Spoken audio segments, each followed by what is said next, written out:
It is 6 o'clock. I am calling this meeting to order. Please rise for the pledge. Scott, would you lead us, please?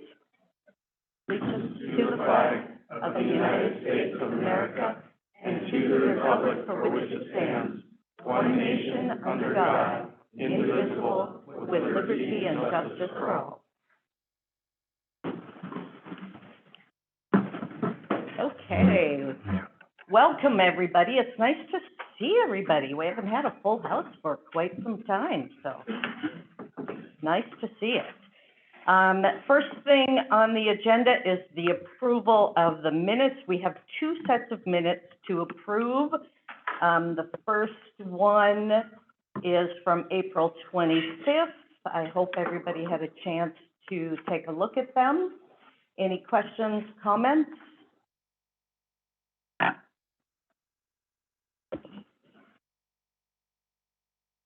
Anybody want to make a motion? I move to approve the minutes as presented. Thank you, Lloyd. Second. Thank you, Will. It's been moved and seconded. All those in favor, please say aye. Aye. Motion passed unanimously. Second set of minutes for May 2nd. Better get a chance to look at them. Any questions, comments, corrections? Or motion?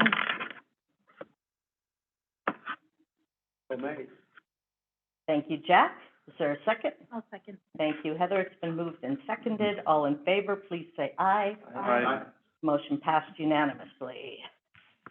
Next up, recognitions and reports. We have a lot on the agenda, so I, believe it or not, will not say much. I just wanted to say this is an exciting time for us. We will be having some new trustees come onto our board. We will also be honoring some exiting trustees. I just want to encourage all the new ones to please get or participate in some of the training.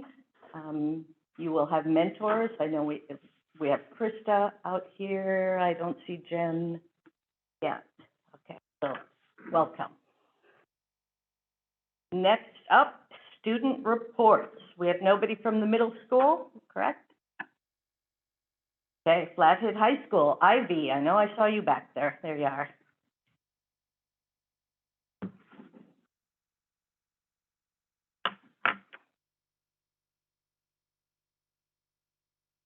Okay, hello everybody. I'm Ivy Gannon. I'm senior class president at Flathead.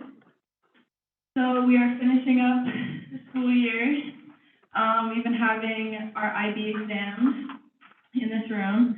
So far we've had the math exam, the English exam, ESS, and next week we have psych and biology.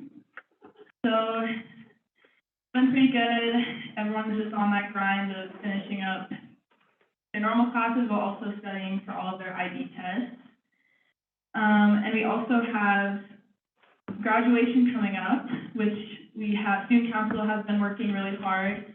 We've had little committees that select speakers for graduation, MCs to lead, and musicians as well. We've had a lot of good people come out for all of those, which has been really exciting. For the musical part of it, we have people singing, people playing guitar and piano, which has been super cool. So I think graduation is going to be really exciting. And thank you to everyone in advance that will be there celebrating the class of 2023.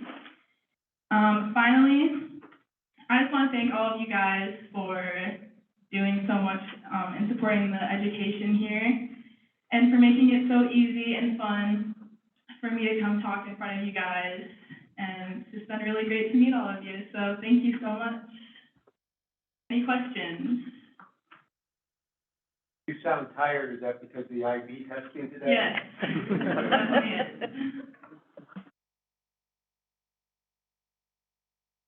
Thank you, Ivy. Yes, thank you so much. Thank you. Have a good summer.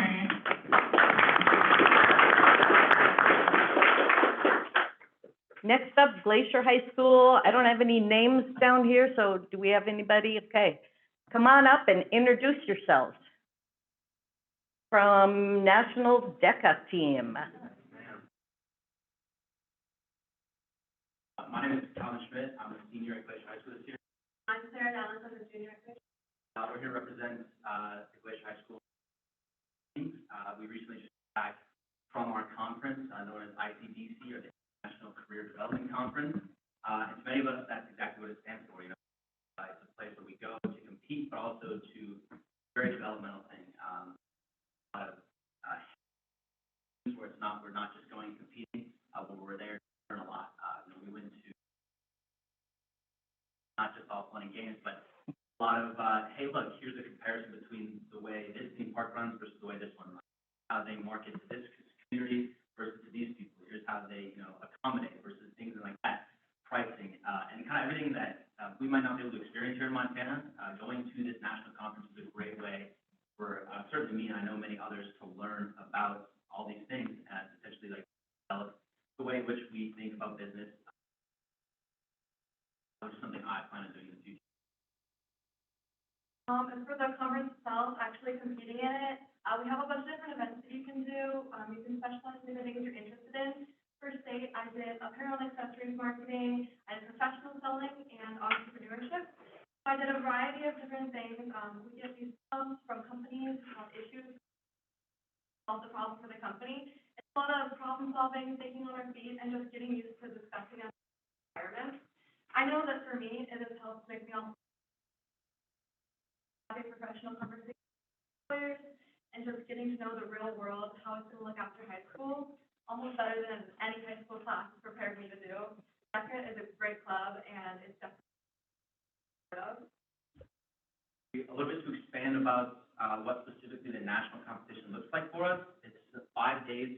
We fly down along with 26,000 other people from across the world. There's people from, obviously, the U.S. is the biggest over there, but then Canada brings roughly 10 or 12,000 students. China, Spain, Mexico, Costa Rica, all sorts of countries represent, show up, bring super talented students.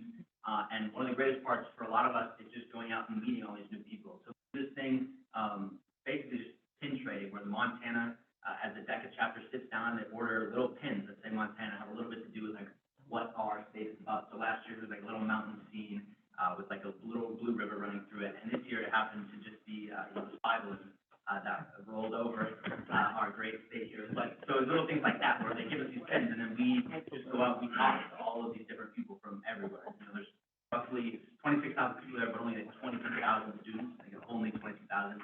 So there's plenty of people to talk to, plenty of people to meet, and that's one of definitely the most developmental experiences. Is just, you know, getting experience talking to people from all around the world.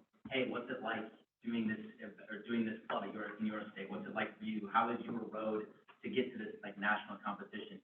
That's one of the greatest things I think as well. As far as just, it's a great experience that we definitely do not have access to here in Montana. I know we pretty much all know each other at the state competition. In that national competition, I met dozens and dozens and dozens of people I may have never have talked to before. Get to experience a little bit about what their life is like and compare from there. Beyond that, you'll talk a little bit about competition. We do, everything is based on real life scenarios. So if we come in at a national level, it's big queues in a huge conference hall, one of the biggest conference centers in the world, there in Orlando, and we filled up almost half of it, which is pretty impressive. One big room is just for testing, and then we have one big room just for ceremony, where we would come in, we'd have the national advisors, other students like us who applied to do it, where they would introduce speakers. For this example, this year we had a speaker from Universal Studios who came in and brought Optimus Prime up on stage and just kind of showed us all these things, talked a little about their operations, their outreach programs, how we can maybe apply for a job there at Universal, things like that. And then also this year we had a motivational speaker, which was also very cool. Someone who came in and talked to us about a little bit about his journey and how we can apply a lot of the principles of ours. And then last year, I know we both went to the last year as well. There was even major corporations corporations there. One lady, vice president of operations at Home Depot, came and talked to us about her operations, her path and her career, how she, like us, joined business clubs, and that's kind of what gave her a door into her profession. Things like that, which I think are really cool and adds a lot to the value of doing a club like that.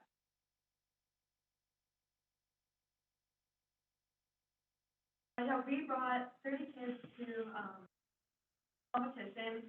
We started out with about 80 at state, just from Glacier High School. We were able to qualify 30 kids to come with us. So that's the top 2 or top 3 finish at state, which is huge for us because we were the group from Montana, like amount of people brought from a school from Montana. So it was really proud moment for Glacier. We had, I think, 18 first place finishes at state, which was for us. We definitely got state, and then we had both of us made top 20 in our event for a big accomplishment considering there's about 3. So we were really proud of that, and that to our freshman row. That's a great safety program. Do you have any questions? Anything we missed? Good.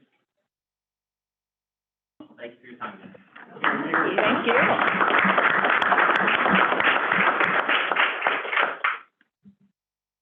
Next up is our building update, Edgerton, so Jen Stein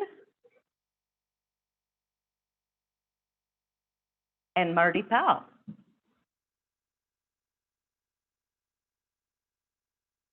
Well, the good news is Marty was a DECA advisor, so she might be as articulate as they were. Jack, don't ask me if I'm tired. Okay. You always have a lot of energy. Yeah, yep, I'm bubbling. So, I'm Jen Stein, for those of you who don't know me, principal at Edgerton. This is Marty Cott, this is her first year at Edgerton. She is the assistant principal and instructional coach at our school.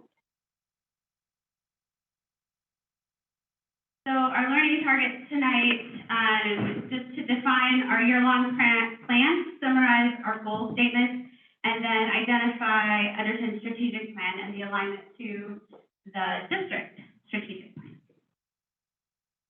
Oh, the big 4, sorry. So this is kind of what we did in June. We had a meeting with Matt, and there were lots of papers and things to read over the summer. And it was like, you're gonna write a strategic plan. And by like, I don't know, November, I thought that was gonna happen. Nope. So what we did is, if you're really gonna make a movement in a school, we really believe you gotta dig deep into how do you make change. And the people who are making change are the teachers. And so we kind of worked as a staff all year. This is how we use most of our early apps. So we really started our journey with figuring out what our why was and our collective school why. So the work we used was, and for years we've been using Brené's work on personal values and organizational values. So that's kind of where the work stems from. Then we moved into a TY, and we used Simon Sinek's book, and then we also used our PLC structures. Then we moved into SMART goals as a school and then as PLC teams. And when we talk about John Hattie, teacher efficacy is the highest change agent, and so that's really where we're targeting is the biggest change we'll make for kids is teachers being able to work together. So then we created a strategic plan by using the district strategic plan, using our SOS leadership team at the building, and then our PLCs. And then we arrived at the Big 4, which we just named it the Big 4, and now it's probably going to stick because we put it in a PowerPoint. So we used our district admin team discussions, our school SOS team, and then PLC. So that's kind of a glance at what we've done. So if you're ever leading a group, I highly recommend this book. It literally tells you where to put the chart paper, where to assign group norms, like it just kind of steps you through the whole thing. So we used this, really excellent. So we really started with our process is what makes you want to get up and come to school? Because it is not grading papers, it is not discipline, it's not potty accidents or anything else that's happening. Why do we want to get up and do this every day? Because it's pretty hard. So we discussed that, and then we worked through a process to create our own word, and then each member, Marty's children collected rocks and painted them, and our custodian has the best handwriting in the school, so he wrote the words for us. But every teacher has their word, and then we went through a process to create team goals through that process.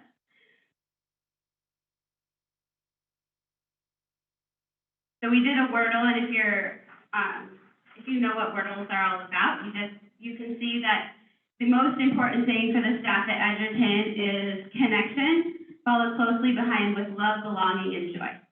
So that's what we decided, that if our strategic plan does not feed these things, then we're not doing the right thing. So it kind of keeps us focused on where we go forward as a group.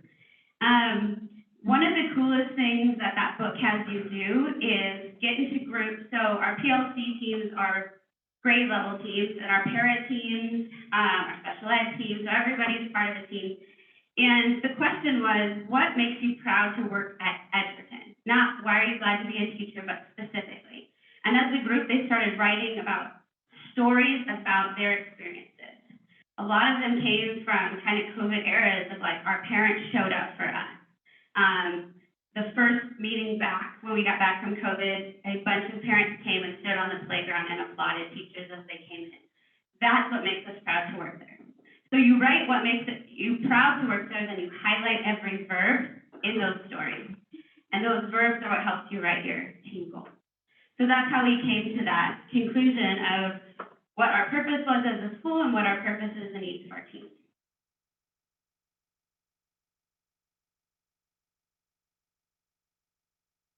I think it's really cool. I mean, we spent the first half of the year really working on that process and celebrating the individuals on our staff and finding their word.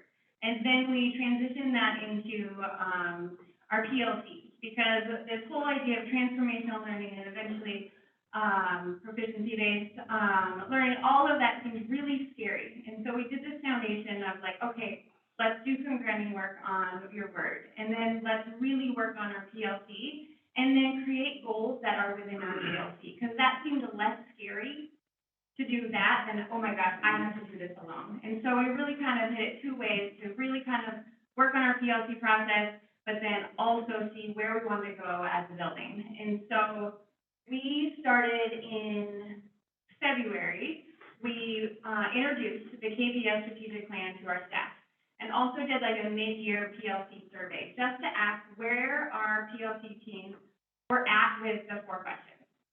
And so we kind of introduced all of that, and then asked for feedback of, based off of our KPS strategic plan, what is Edgerton's #1 priority?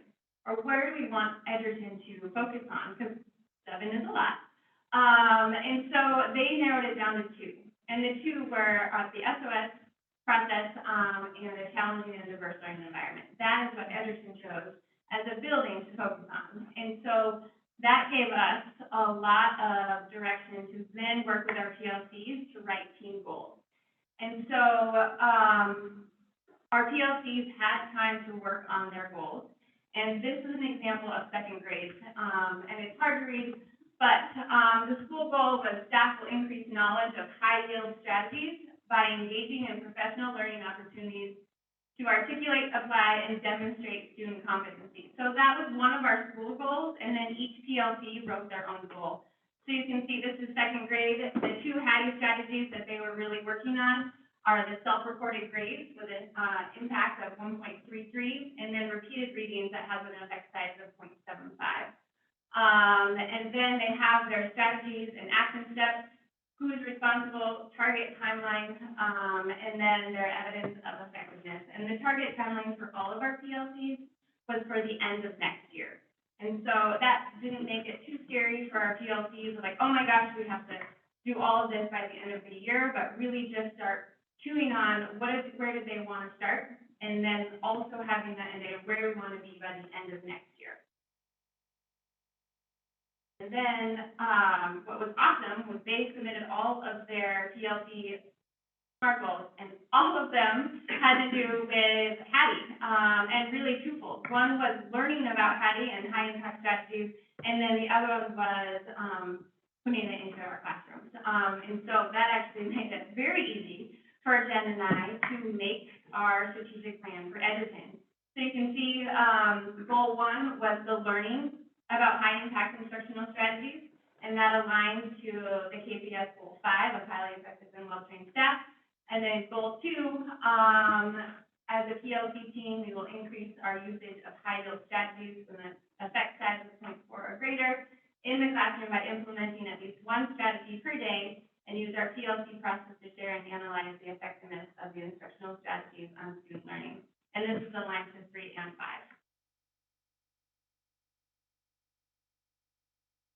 So we really gave our teachers a lot of opportunity to start that learning of high impact strategies. They were researching, they were reading books, they were asking awesome questions that we may not even have the answer to, but really starting to get them thinking about how can they improve their instruction using these.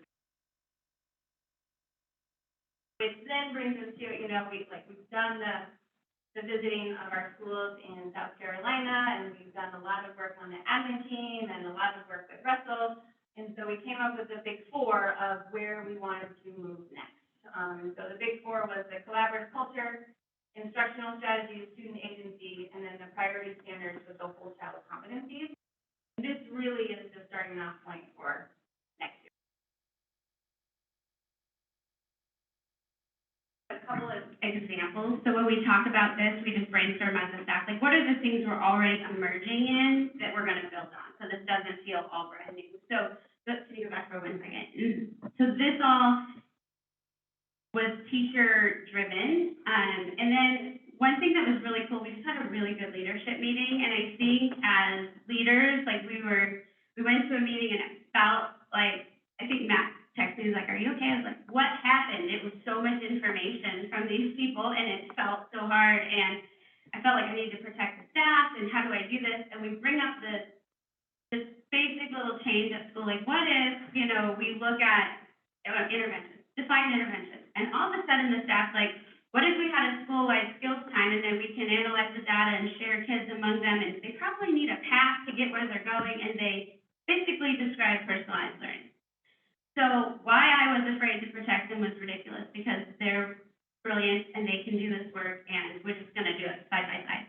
One thing we talked about though was we're gonna need some norms around what this is gonna feel like. They're the leaders of the group, so we also had to discuss how do we roll it out? What's our timeline? What will we expect from all staff? What will we provide for staff that want to move ahead? And so they came up with these norms. And then also several teachers did this like Canva training and all these things so they can make things look pretty for me when I just have words. So we decided we needed to have courage to do this work. It's going to be hard. It has to be what's best for kids. If it's not, we're not doing it. We're going to take some risks. We're going to pace ourselves, so it means we're going to take one day at a time but still see the big picture. We're going to have a growth mindset, both us and in our kids, and then we're going to be flexible. So that's what we've decided is what we're going to need to take on for the next year.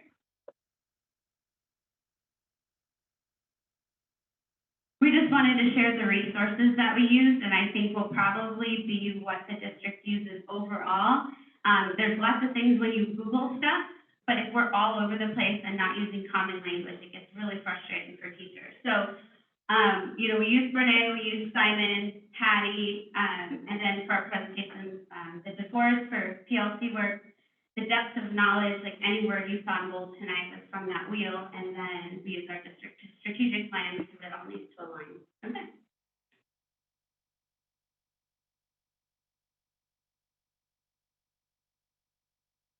So we could not be more proud to work where we work at all. Just that. So I don't know if you accidentally dropped off that this is from Brene Brown, but this quote is from Brene Brown. But I think in this work, like we discussed, like we will fail, and teachers are not comfortable in failure. They're actually exceptional and perfectionists. And if we're going to do this right, we are not going to get it right the first time. So we just talked about that, and that the goodness and the learning happens in the messy, and will be messy. The Simon quote up there, that's the key to our school. We have the best people. So we just get to be there for the ride. That's Elementary Teacher of the Year, Kalispell. But we just have the best staff and the best students, and we could not be more proud to be a part of leading them. And we're having a blast. I'm grateful for this position. I would not be anywhere that I am right now if they didn't have Marty with me. So that's all we have for you tonight. Hopefully we summarized what felt like a very long and intense year in 6 slides. So, do you have any questions for us?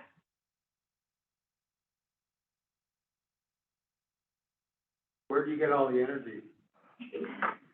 Take it, Jack. No, I know many of you have been to Edgerton, and we've talked about, it's magic. Like, it's just like a recharging station. The kids are amazing, the staff is amazing, it's just, we really like being at work. And so, when you like what you do a lot, and you love the people you work with, if you run out of energy, you can borrow somebody else's. I have to drag my children out of the building to go home because they love it.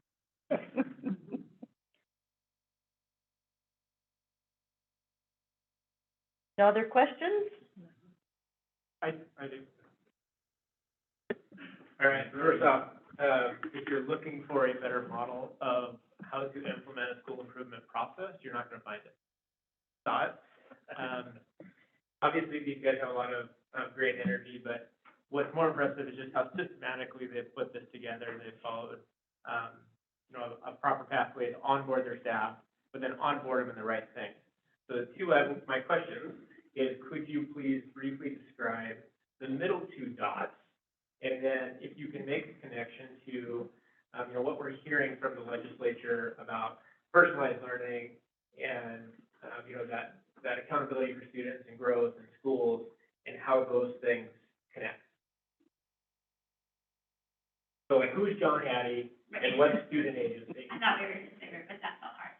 That's why you're my favorite. Well, the first part's easy, so I can give you the legislature. So John Hattie is a researcher and really has done a lot of meta-analysis around effective teaching. So basically, anything, I'm going to summarize this for you, but lots of reading and a whole lot of Google Classroom activities if you want to do a deeper dive. But anything above a 0.4 effect size happens because kids just show up. And so if we just had kids showing up and we didn't do anything special, that's kind of the rate of growth that they would have. But that's not our job. Our job is to accelerate that growth. So he's run a bunch of meta-analysis around what is the most effective use of teaching. Because our teachers are working super hard, so that's never a question. But are we focusing on the right things to make the biggest movement for kids? So it's actually going to be quite liberating because there'll be some things that we get to get rid of in order to do the right things well. Marzano is another leader in education around instructional strategies. He's been around for a long time, and so I'm starting to get of the age where I'm like, oh yeah, that does come around again. So he's been around a long time. Everything's becoming of the age. And then the DeForest, they both recently passed away not too long ago, but they're really the work and solution tree is their website, and they do a lot of the PLC work. And PLCs are professional learning communities, and they are the most important thing that teachers can do because they cannot do this alone. And so that's where data happens, that's where goals happen, that's where we talk specifically about specific student needs. And so those are kind of the instructional strategies, and then trying to be nice for everyone to say.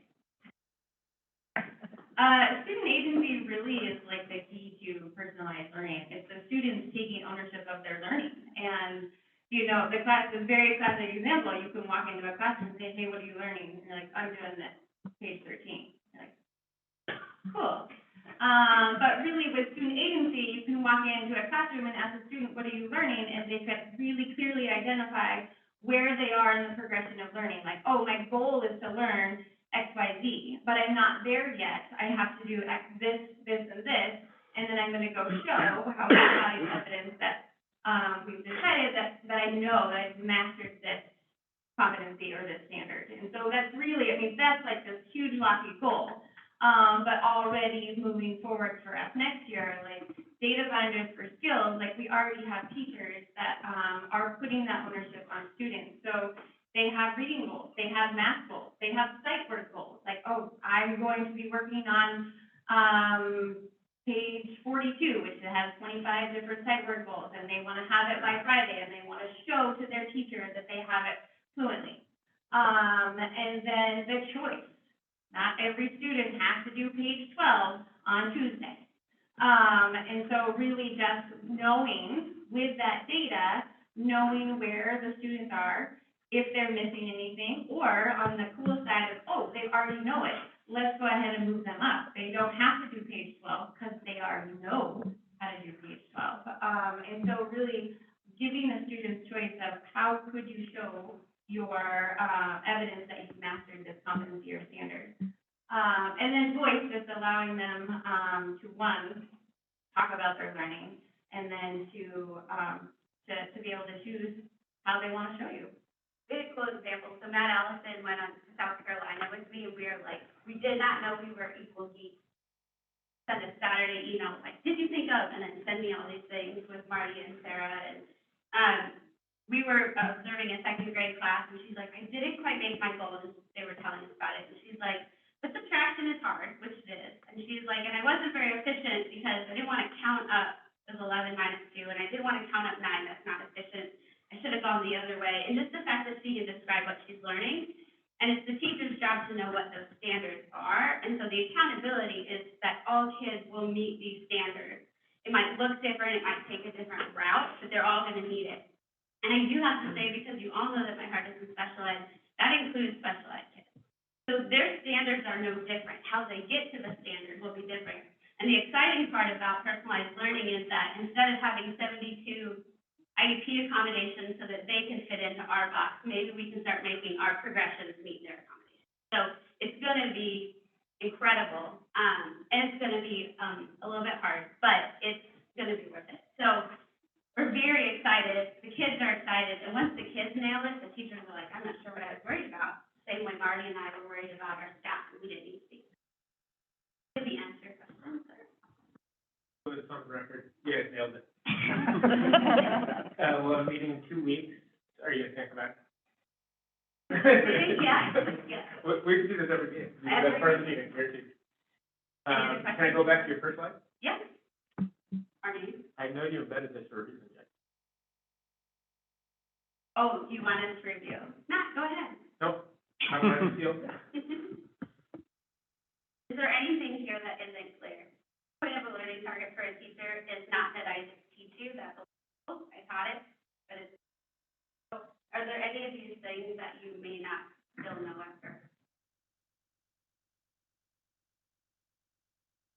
Not calling you out, all a little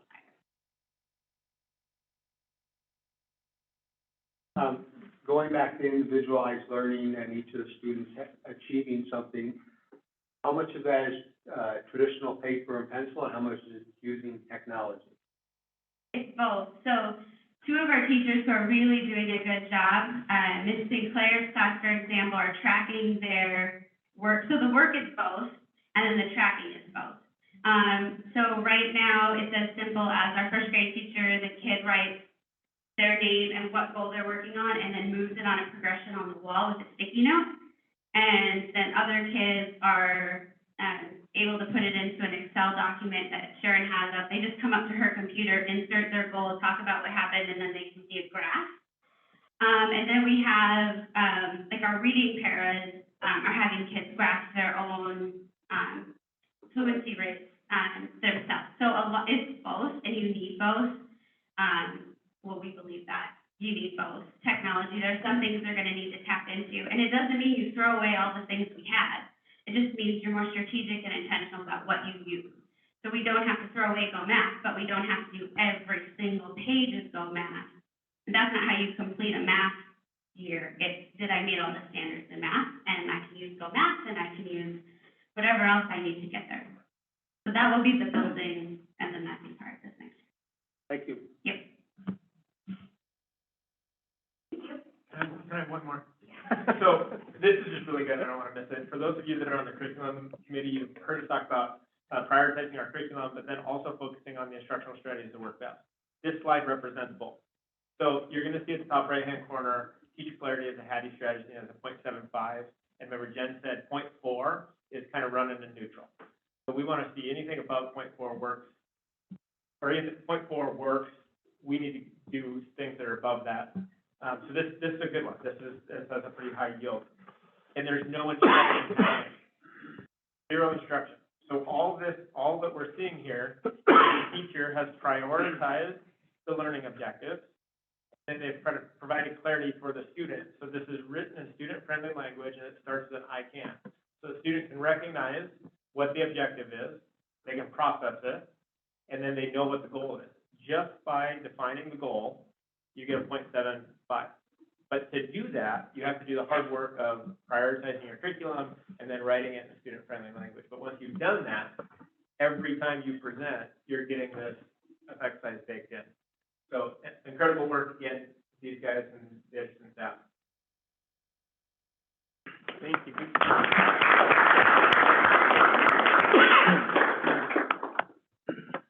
I can move on to the next thing on the agenda. See what I learned today, Jen? Yeah, it's very good. Next up is public comment. At this time, the board will allow 15 minutes for comment on public matters that are not on the main agenda. Members of the audience are encouraged to briefly address the trustees on an issue that is not on the agenda. The chair of the board will seek comments from audience on significant items as they occur. Public matters do not include any pending legal matters, private personal issues, or private student issues. Please do not attempt to address such issues at this time, or you will be ruled out of order. Please note that individuals will be given 3 minutes for public comment. Could I just, we have a lot more people here than usual. Could you just raise your hand if you plan on making public comment? Okay. I just wanted to make sure we allowed enough time for everybody to speak.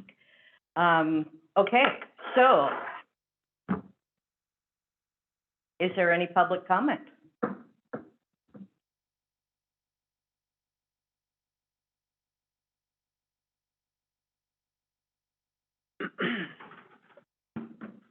Hello there, my name is Jared Stone, and I am a teacher here at Glacier High School, and I love working at this district. I would like to again address the issue of new teacher retention in our district. Last month, I brought up the idea of having the district look into workforce housing. Reading the local newspaper and how the Big Sky School District has already built some workforce housing through grants over the last couple of years, and how they're now applying for more to continue to build some of that affordable housing for their workforce. They have teachers, firefighters, police, all kinds of different living in those. They're able to keep the prices reasonable so that they can. Since the last board meeting, I've also discovered that many school districts in Montana already have workforce housing that they use to attract and retain high-quality teachers, or they're looking into what possibilities exist. With the current housing crisis, it looks into the near future. I know our district would benefit greatly by starting to discuss these options. I believe the district already owns properties that could be possibly used for workforce housing, and I have several ideas on how we could begin. I would like to encourage any of the board members, any of the district administration who might be interested to start a committee and looking into it. I'd love to help in any way that I can. Appreciate your time and all the work you do. Thank you, Jared. Any other public comments? Seeing none, we will move on. Next up, business contracts, workers' comp coverage for fiscal. Actually, we got personnel, Oh, sorry. no worries. Back up. Personnel action items. Micah, doing this one? I think so. My, Your name's on it. yeah, but my, there we go. For whatever reason, this was flashing. So, before you tonight, routine matter of, hires, resignations, terminations for both certified and classified personnel, including extra duty stipends. Looking for a recommendation to approve those.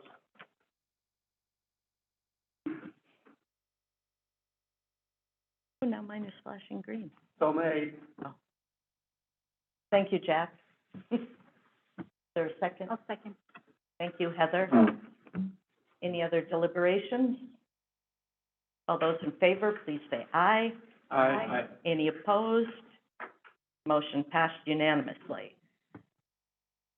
Now, workers' comp coverage for fiscal year 2023-24.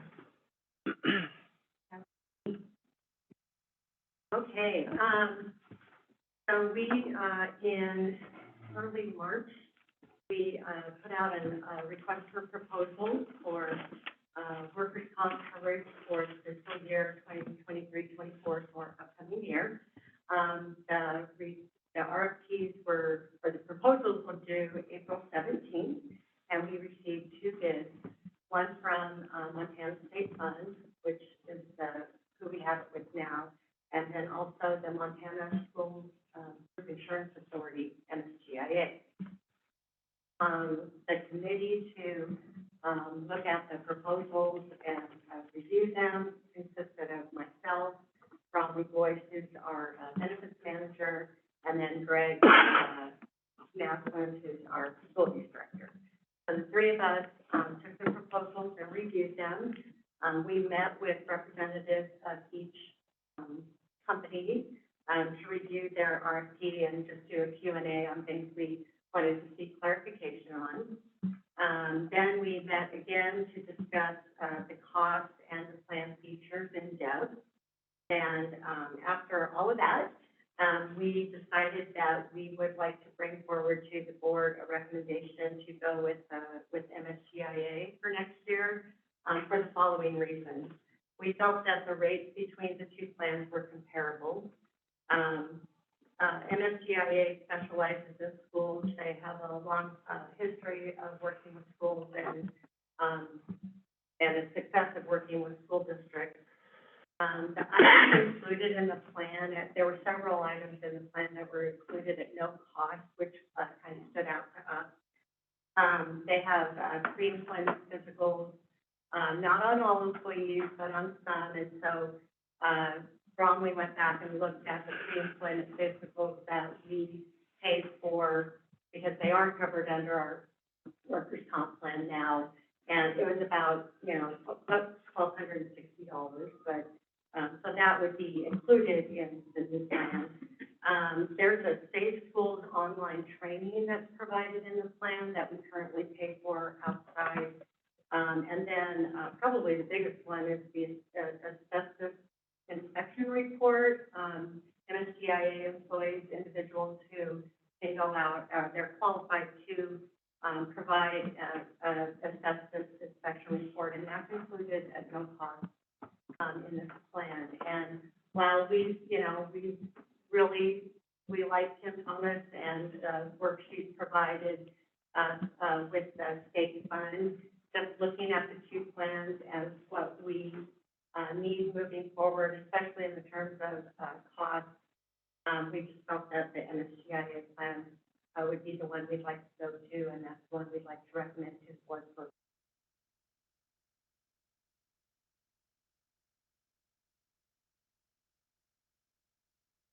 Thank you, Denise.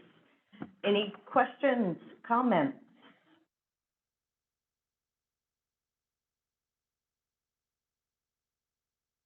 You must have had a long night last night or something.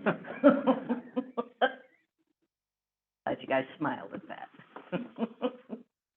Jack, oh, and then Will. Go ahead, Jack. Oh, my dilemmas always change.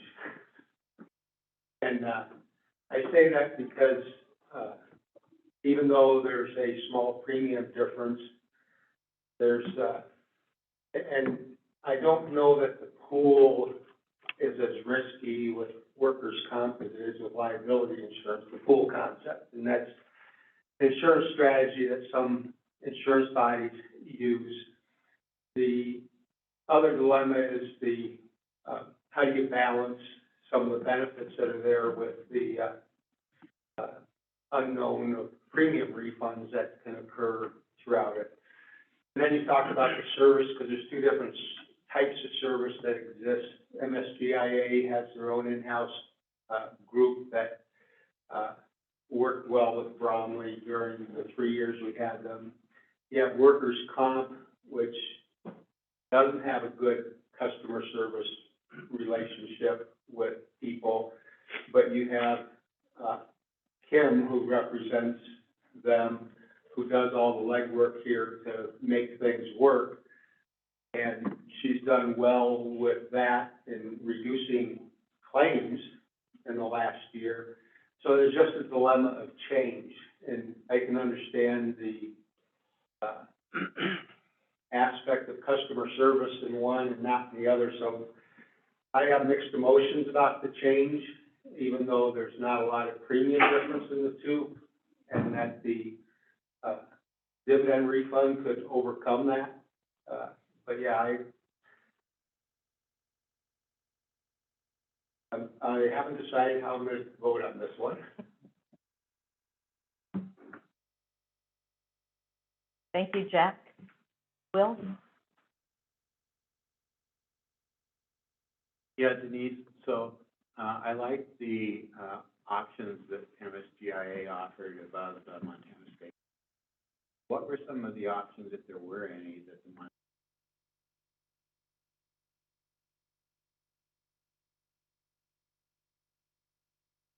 I guess, that we've been with them the last 3 years.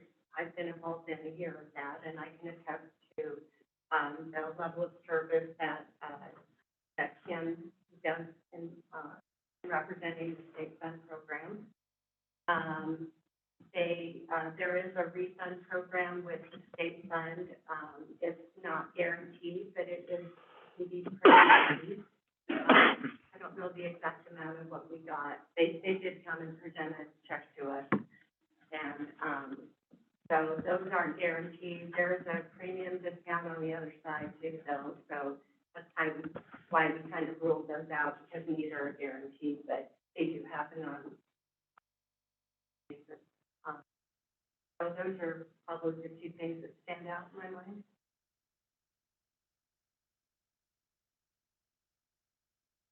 Any other comments or questions? Anybody comfortable making a motion? And then I will have public comment. So I'd move to approve the contract with year 3.4 as presented. And I was like, Thank you, Lance. Thank you, Diane. Is there public comment?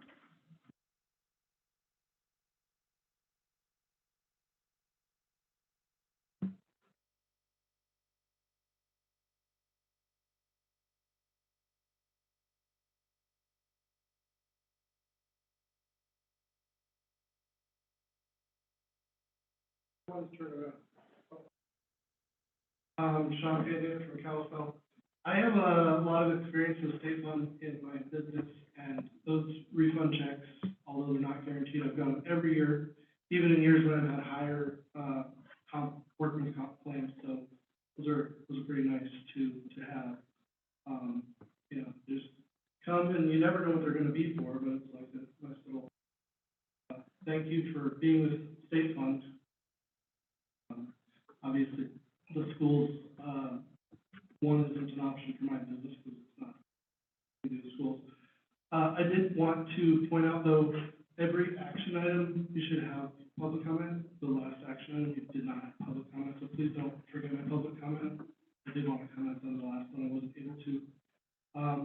And I was also curious if Ursula and Rebecca are present here listening tonight. Thank you, Sean. Is there any other public comment?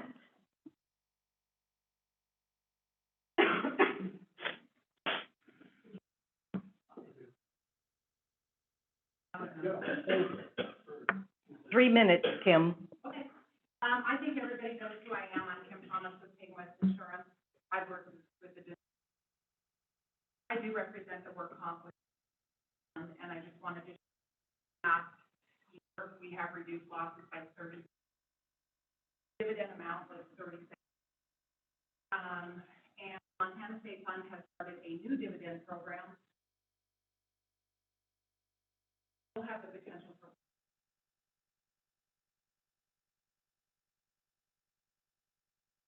I just wanted to share that part with you. I guess some of the costs of the school district.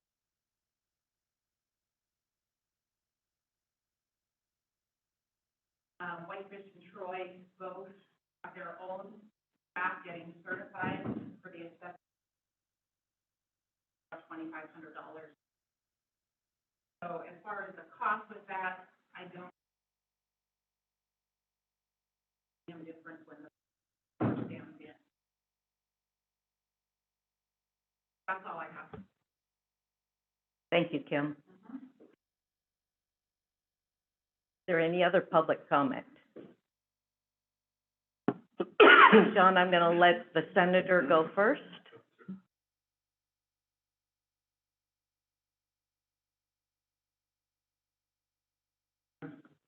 Senator.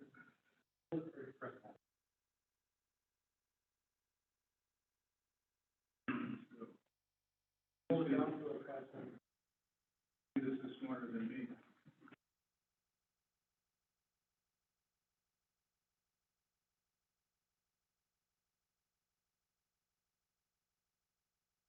Just have to hold them on. I'm Senator John Ford from Kalispell, and I hadn't intended on making any public comment, but just a couple of things on insurance that I want the board to know. The legislature appropriated $40 million to MUST for school districts and teachers, particularly smaller districts, and they claim that they will be competitive to the state fund. So I urge the board to investigate that possibility in the future for health insurance and workman's comp. I don't know whether or not it'll work, or even if it's competitive for a district, but I do know that they plan on increasing dramatically the pool available for particularly smaller districts, although School District 5 is one of the largest, of course. So just a heads up, know that it is now possible. So thank you. Thank you, Senator. John? 3 minutes.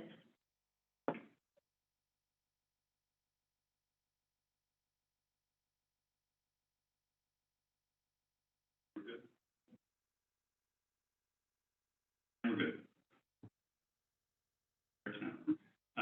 Sean Dove with the MSGA, thank you. I've worked with Kalispell, the school district, for probably a little better than 29 years. Our program works with 395 school districts. We've got a really good track record working with the type of exposures that Kalispell has, and extremely good jumpstart. Our risk management team is top notch.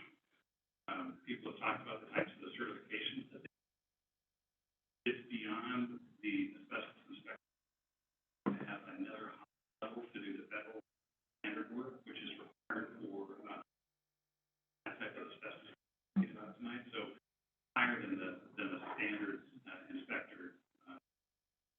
So we've got 1 of 10 people in the state of Montana. It doesn't summer in a cute little white suit with a respirator, knows the ins and outs of just about every school district.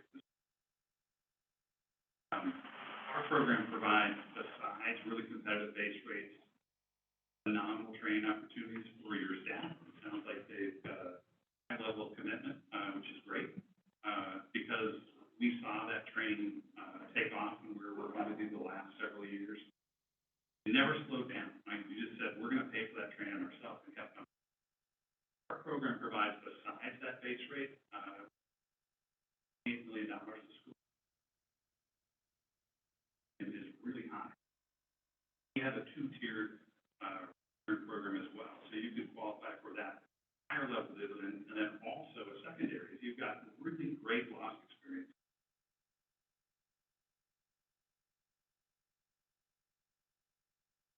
pick your award program. I'm the one account that has qualified for. So the types of things that we offer are excellent. It complements the culture that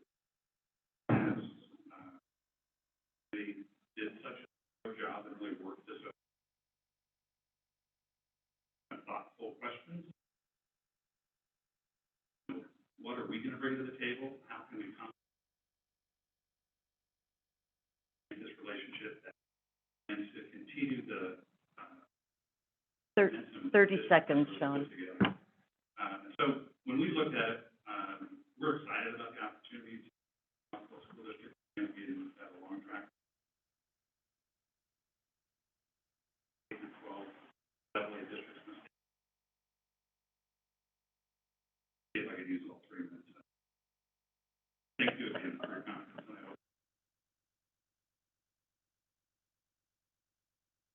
Thank you, Sean. Any other public comment?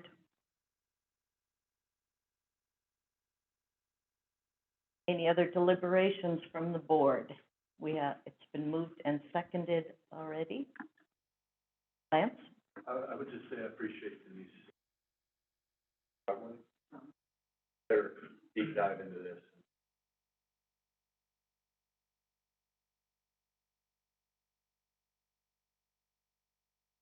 Lloyd? Who was on the committee for this proposal? Denise, Bromley, and Greg. Oh, okay, there are no board members on that one.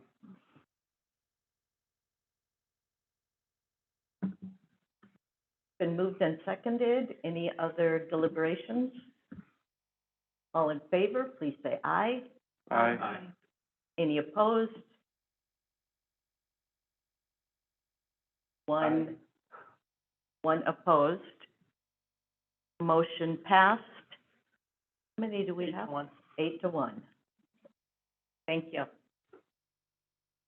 Moving on, policy updates. Terminate 1900 series policies. Yep, this doesn't happen very often. We're usually adding policies to our policy manual, over 500 pages.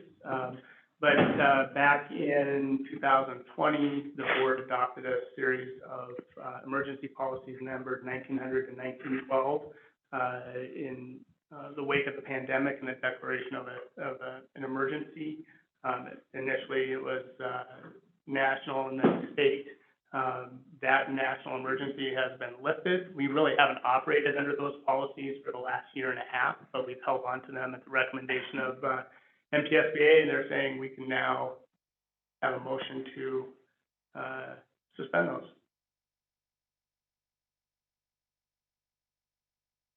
The one caveat I would add to that is it will also necessitate a change to the safe return to schools and continuity of services plan that's a standing agenda item until 2024.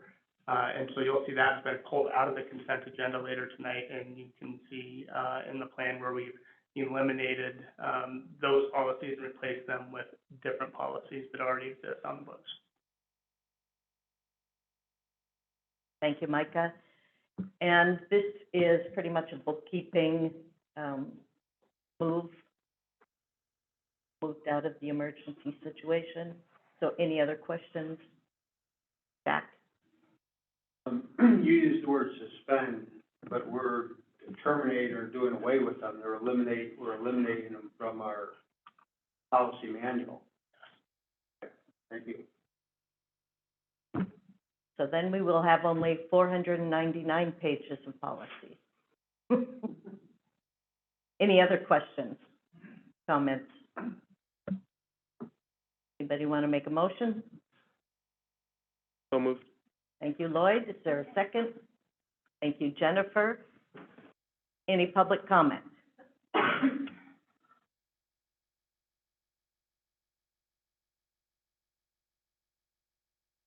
Andy and Kalispell, I hope you all vote to unanimously to get rid of these policies, and I hope that as a board, you don't ever flip policies like this, which are tyrannical and unconstitutional on children again, because it was really unfortunate that they were even in place in the first place.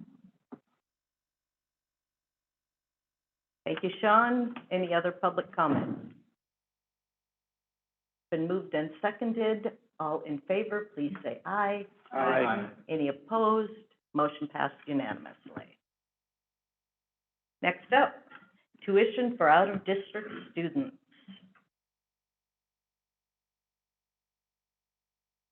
Yeah, so tonight you have a motion in front of you to waive the tuition for all students whose tuition is required to be paid by a parent or guardian. And in there, we've highlighted a section in the policy that says that the board reserves the right to charge tuition for non-resident students. At its discretion, the board may charge or waive tuition for all students. There's the word in there, an entity, that we did not include in the motion, and the reason for that is because an entity could be another school district who's being required, maybe through court order or some other reason, to send a student to our district. And the same can be said for us. The rationale for why, and it kind of goes back to quite a ways historically, is that Kalispell Public Schools has always tried to be a good neighbor to our partner districts, recognizing that we are the largest district in the area, in the county, and other elementary schools could suffer as a result of reduced A and B to their budget if students were just allowed to come to Kalispell Public Schools, provided we had room. We are making the recommendation tonight because the laws are going to change around charging tuition for out-of-district students. And so this is kind of a step ahead of that. You'll likely see a policy revision coming from MTSBA that will address the new language in the laws and how you do that. But out-of-district students wishing to attend Kalispell Public Schools are going to need, we're going to need to have room in order to be able to accept them. But if we do have the room, we do not want to charge the tuition. Sometimes it can be a challenge for families. The going rate right now is about $600 per year, $300 per semester. And so we're just looking to have the board weigh that. Thank you, Micah. Questions?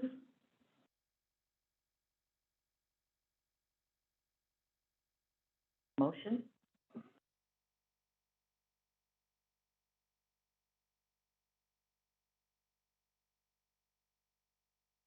Thank you, Jennifer. Is there a second? Thank you, Scott. It's been moved and seconded. Any public comment? Seeing none, all in favor? Oh, sorry.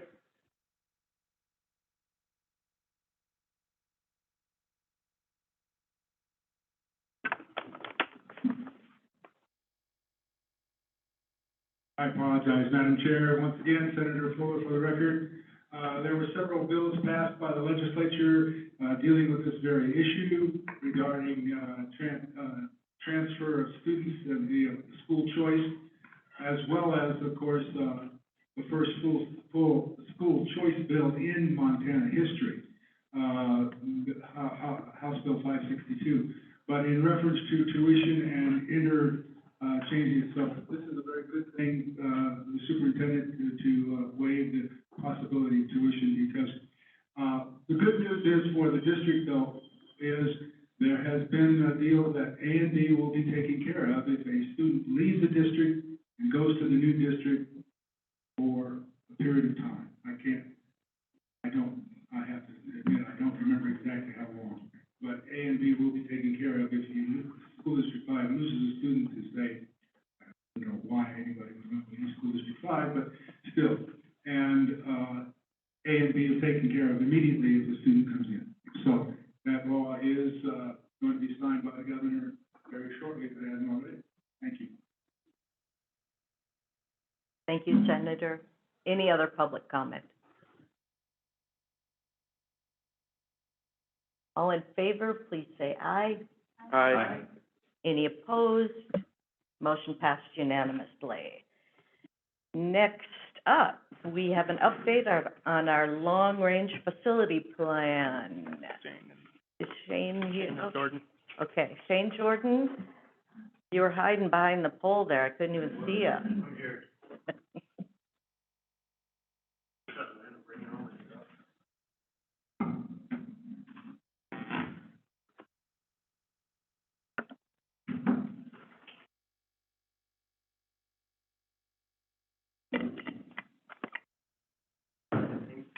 All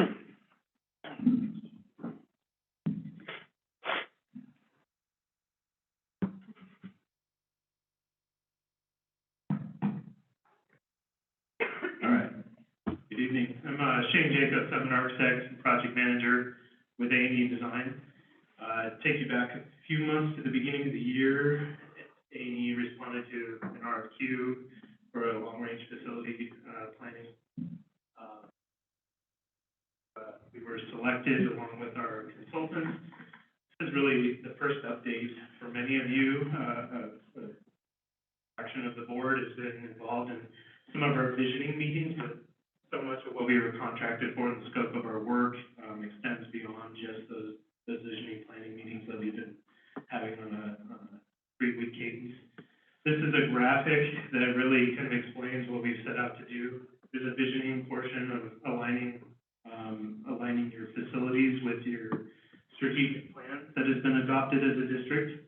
That's largely work by A&E. There's a second component that is a demographic analysis. As we know, the Flathead and City of Kalispell has seen a lot of growth post-COVID.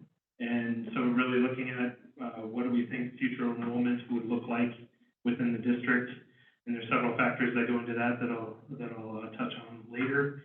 So that's largely an A&E effort, and then one of our consultants by the name of K-12 Consultants, they're a demographer out of Billings. And then the third component is facility assessments. So that's working through all of your existing buildings, that's instructional spaces and support spaces, admin, maintenance, transportation. And that is an effort by Amy and Morrison Merrilee. I want to touch on the visioning workshop a little bit, and please stop me anytime. There's quite a few slides here, but I'll try to hit the wave tops, and then we can come back and dive into anything in detail that you see fit. So this is really the committee that we're working with, as I mentioned.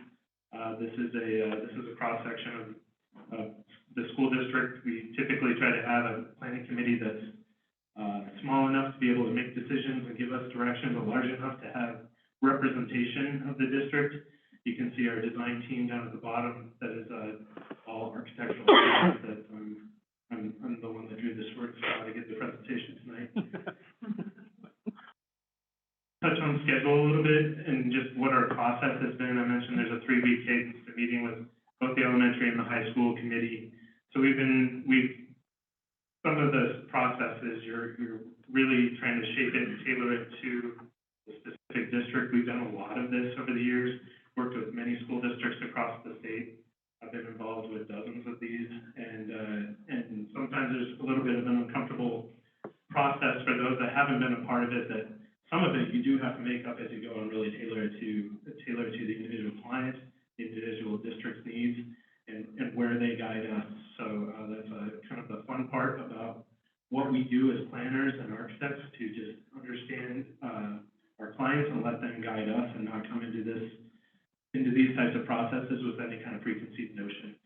So we're working on this 3-week cadence, and really we have an elementary and high school committee meetings every Thursday. They're 2-hour meetings. We're going to come together at the end of this month, and we're going to come together as a whole group one more time, and then we will break out the following day into individual high school and elementary meetings, and then come together at the end for a conclusion. This is a look at, we really created this outline as part of our RFQ response. Again, this gets tailored as we work through the process. And this is kind of a loose agenda, and we are working.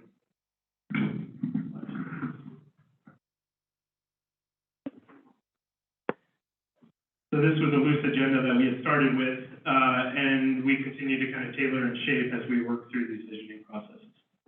You can see there's a number of school board updates. We like to give staff updates. We like to give community updates. We try to work these in at strategic times. This is maybe a little bit overdue to give you guys an update on this, but look forward to, I think, future updates won't be as lengthy as this one might be, because you'll have a good understanding of where we are. So really, I'm going to talk about visioning first, and we start this exercise with a host of fears. We're really trying to get at understanding what it would take to align your facilities with your strategic plan. You're all familiar with the strategic plan. We basically went through a process of an exercise with both committees, saying, what do these things mean right out of your strategic plan? And so, and then what do they mean to the built environment specifically? How does the built environment begin to support the items, your goals in the strategic plan? So whether that's safe environment, systems of support, how do we create a challenging and diverse learning environment, which is probably the most challenging one to get your arms around, and how do we actually start to support that with buildings that are, that range from as old as Hedges and as new as Rankin? And then how do we support community engagement? Because so often, school buildings are the heartbeat of our communities. They're places where little dribblers play, and where we go to see holiday performances, and oftentimes they're the only public building in the neighborhood.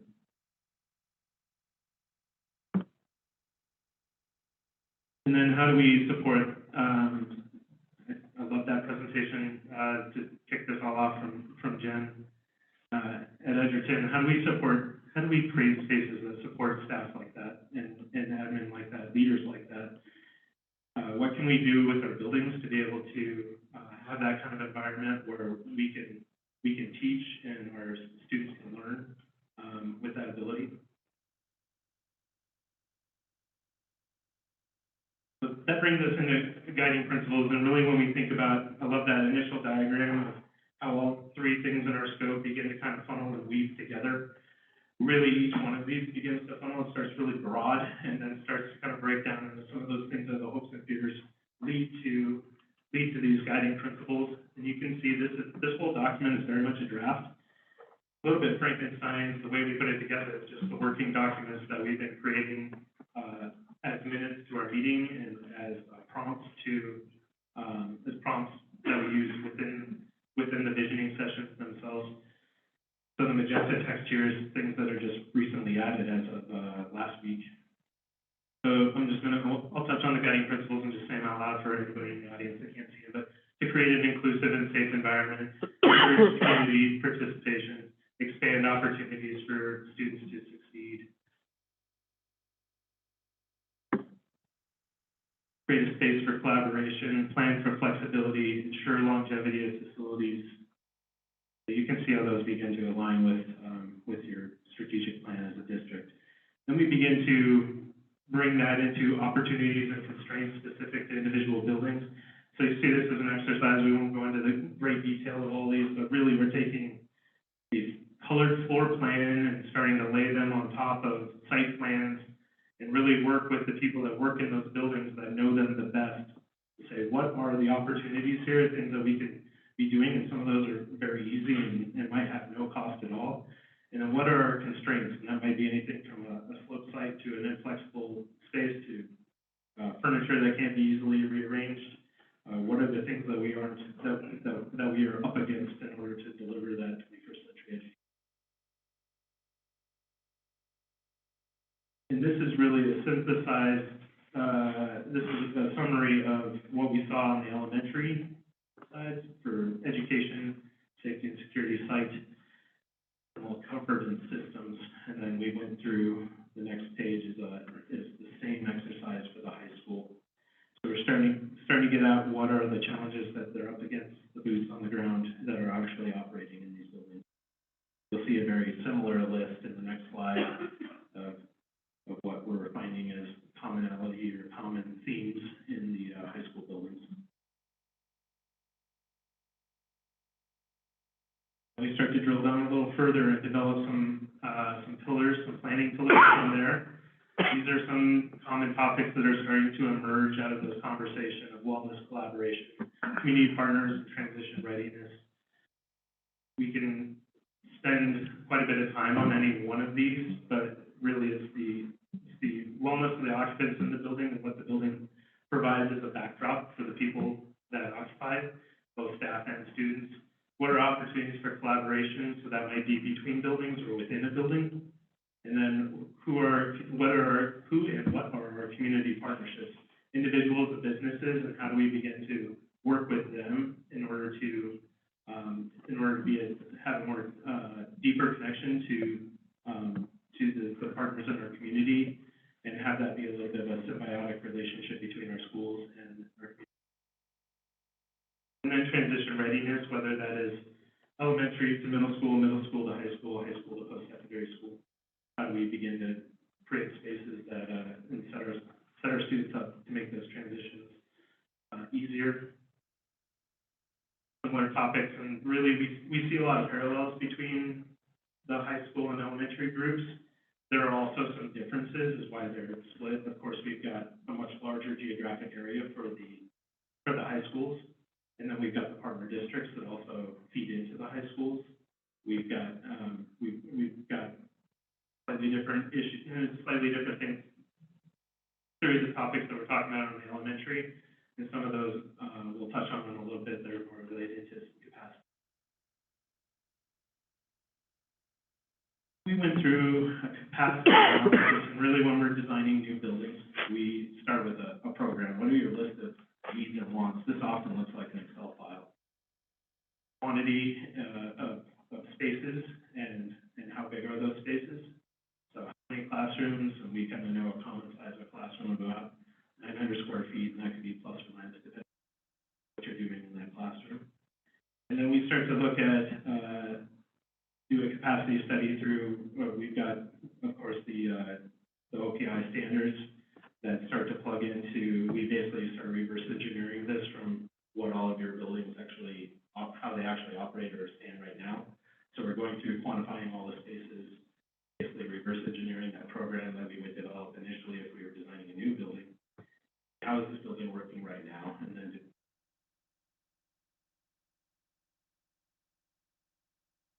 really, elementary buildings are operating at about a 90% capacity. In reality, students don't transition between classrooms. They leave for their one elective a day, so they're off to library or off to gym, and then the teacher is prepping during that period is most common.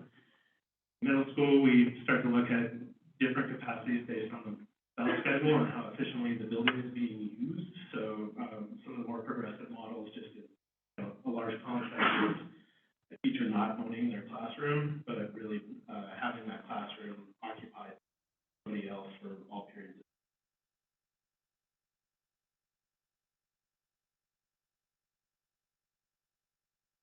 In high school, of course, there's a lot more movement in high school. All students are along all 7 periods.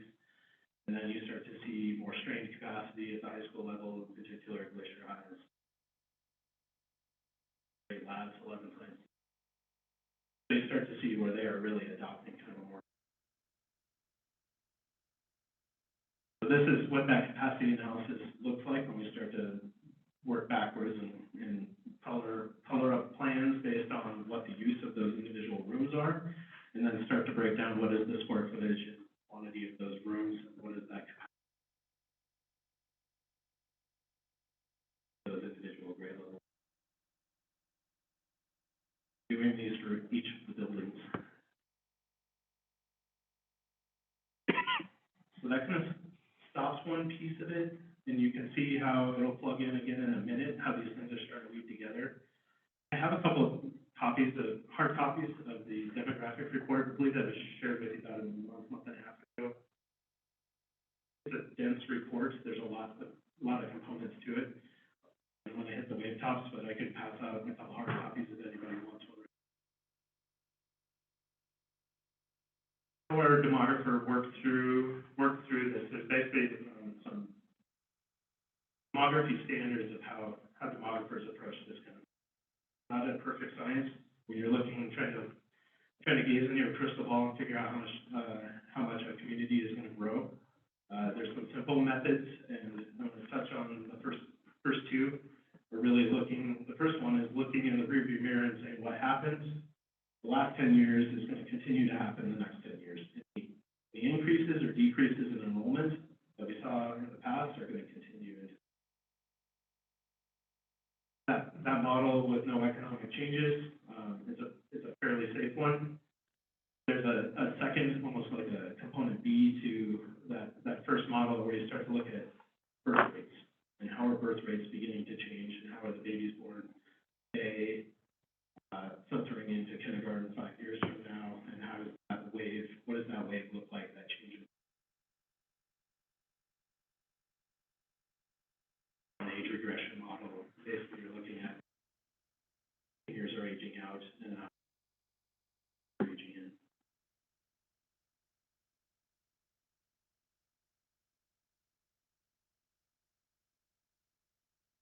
Basically, just explain method 1 there in 2 components, and then method 2 is a little bit, is another factor layered on top of it, is what is new residential growth and the impact having on those enrollment numbers in the future.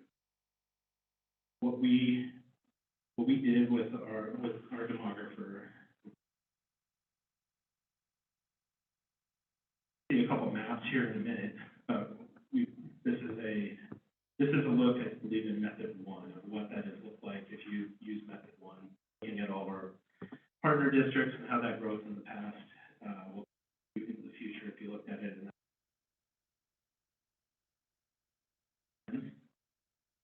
I think those observations over on the right are maybe a lot of growth in Cayuse Prairie, Preston, Mary, West Valley. Deer Park is nearly doubled, but that was already a small number to begin with.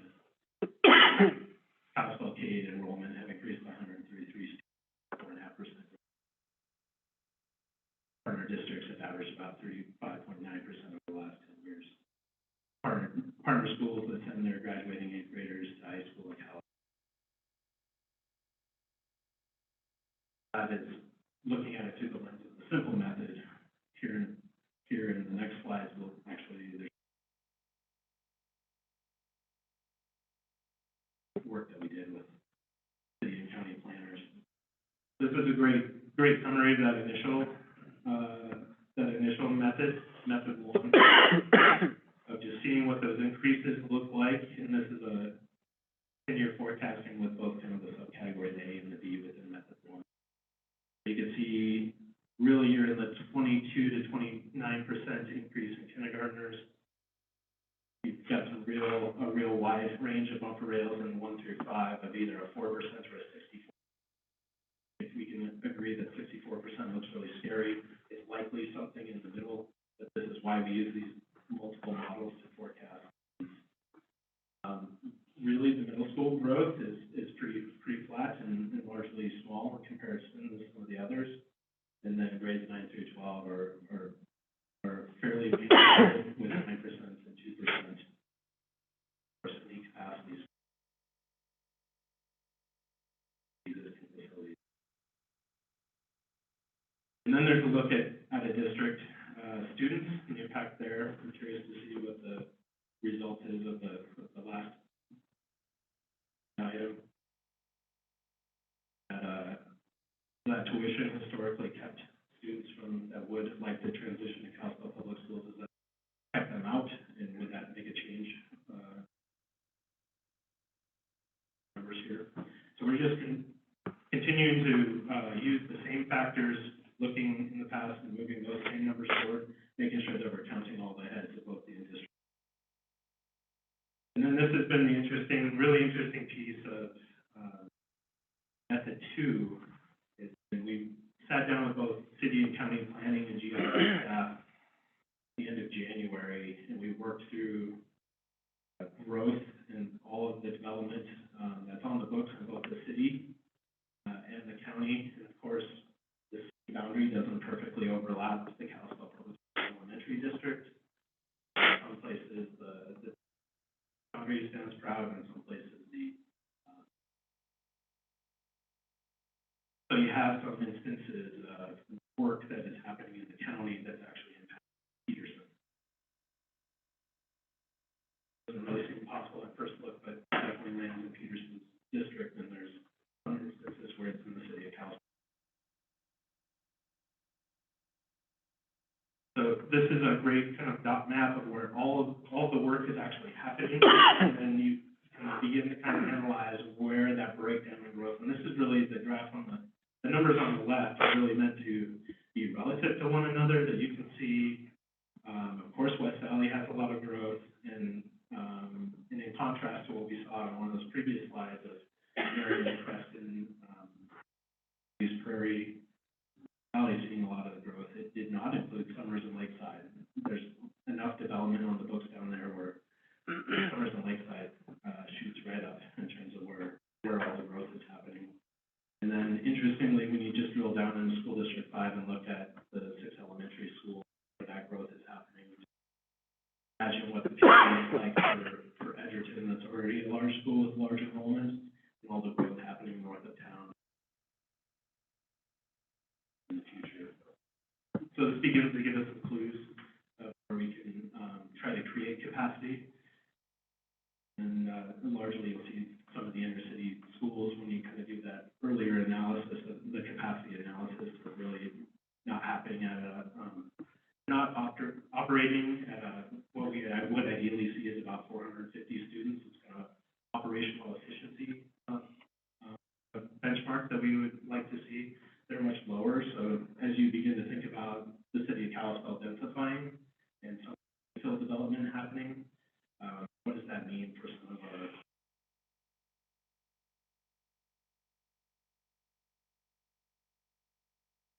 our neighborhood single-story schools? And then when you look at it from a county planning model, we basically threw out any other development happening in the county that didn't impact school district. They land in either Glacier or Flathead. You'll see that Glacier edges it out, but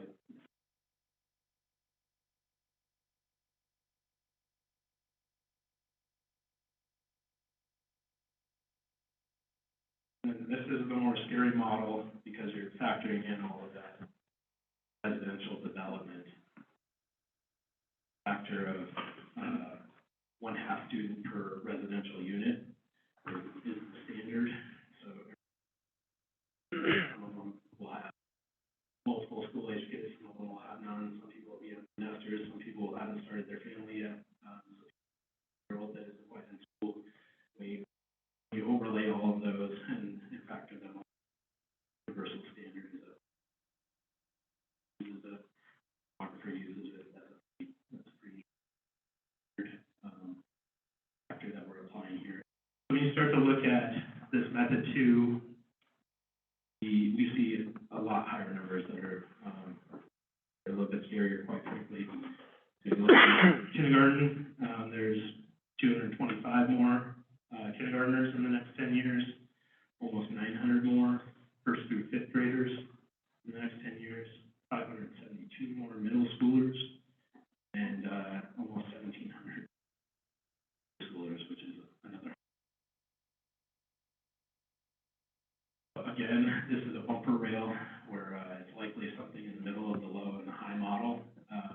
When we look at all of that development, just from my line of work, that some of those projects that seem really real on day one will fade away.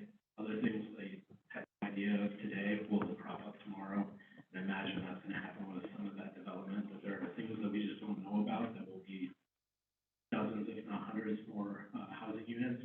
And then there are others that are dozens, if not 100 more housing units that will fall off the books, and all of a sudden it doesn't have the developer, they get cold feet. So there's a lot of art and science into what a demographer does. This is another summary of what that 10-year enrollment projection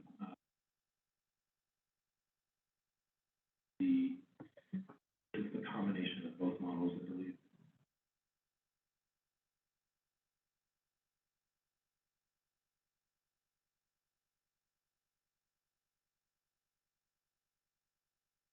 Here's the summary. So the key observations are comparing the different enrollment projection methodologies used in the study. There's a low 6.5% difference between the high and the low ranges, confirming a reasonable likelihood of projections to be realistic and reliable. Number of proposed new residential subdivisions in the 13 partner schools. Greater compared to what it has been in the past. A lot of that growth that's happening in the county, and once those K through 8th graders in the partner school districts hit either Glacier or Flathead High, what that impact looks like from the sprawl that's been happening in the valley.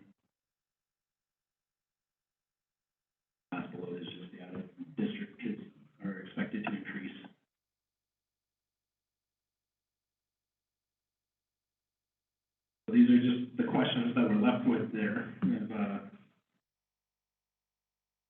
How does this align with what was anticipated? How does this differ than what was anticipated? What's the impact of our partner schools, and what's the impact of the members that we'll continue to ask and sort through any committee? So we start to pull those numbers into capacity scenarios, take a couple of the last few slides that you've seen and say, what does this look like? And this is really a scenario from another school district that was completed, and you can see that all of the work up top that we saw in those capacity scenarios of reverse engineering the existing buildings and what their capacity is, plugging into those OPI standards, and then starting to look at what does that demographic growth begin to look like, and then what are some different models that we could run of, and throwing ideas out there with the committees of what if you start to move one grade between elementary and middle school? What if you did some unpopular things like consider not doing pre-K? What happen if you modified the capacity of one of the elementary schools? We got it up to that 450 student benchmark. What kind of impact would that have, and how does that begin to get ahead of the trend of the future growth? Do you mind if I just add one specific example? Please do. So one of the specific examples that we talked about is there's capacity at the middle school. So there'd be room to move fifth grade from the elementaries to the middle school. We already get some feedback that the middle schools are really cool, about over 1,000 students. And you're adding another 350 kids to that building. The building has the capacity to do it. It changes the instructional model. That's what Shane was referring to earlier, where the teachers rotate. Teachers don't have a home base, but the classroom is being used every period, much like it is at. That frees up a section or a couple classrooms in each of the elementary schools, so it'd probably take a little bit of that burden off, but that's what he's referring to.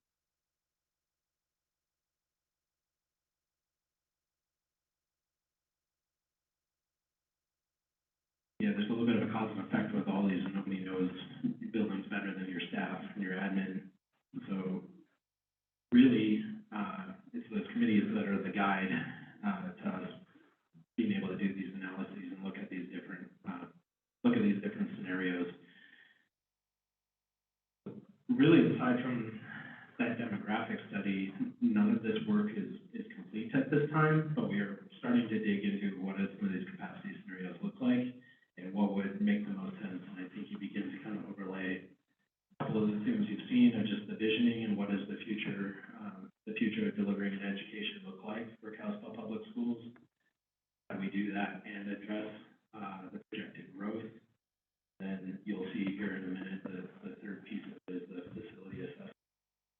We begin to start thinking about some of those, where do we have the most efficient buildings, and in whichever way you want to evaluate them, it could how these things maybe start to, maybe we can kill multiple and solve a few of these problems with some more simple moves rather than. I think we would also add into this bigger conversation is the idea of what makes a building efficient, not just from how many students it can hold, but from a staffing perspective.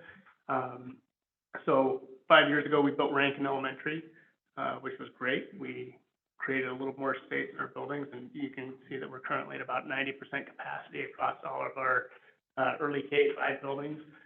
But with that, you have a school with approximately 230 students with the same level of staffing in custodial support, principal support, counselor support, librarian support, PE support, music support, these specials, all these kind of auxiliary positions that are not directly tied to a specific grade level classroom teacher. And you have the exact same number of people at a school with 520.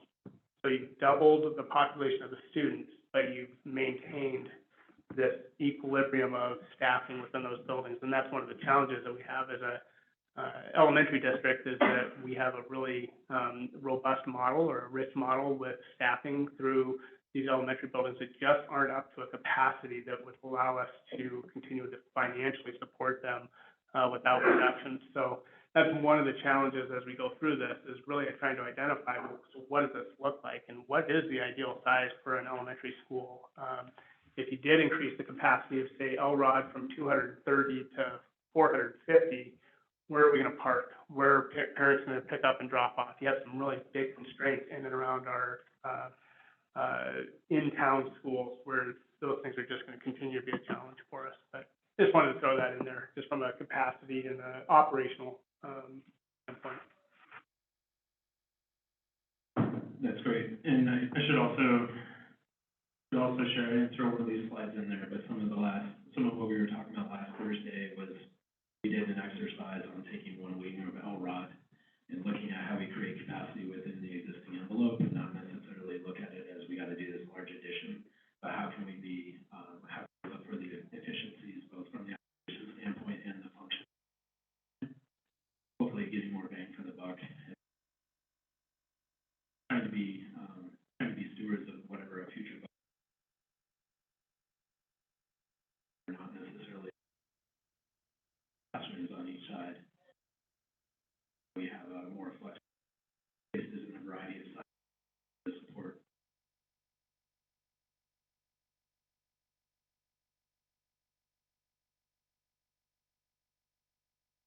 An initial take on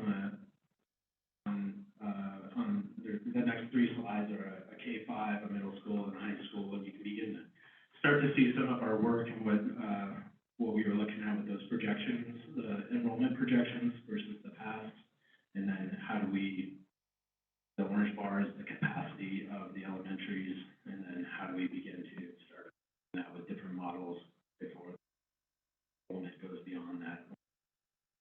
This is just the very beginning of it. There's a number of models out throwing anything, even the bad ideas at the wall of, hey, let's split middle schools right now, even though it doesn't look like the enrollment projection would do that.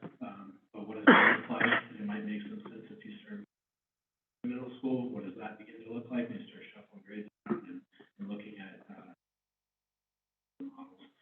But this is very raw. This is very kind of crude and very much draft form right now. But these are some of the things we. I would say one of the comments about bringing Rankin online and just looking at the school district from an operations standpoint. Today, and sitting down with the team, how do we begin to think about that a little differently? City schools.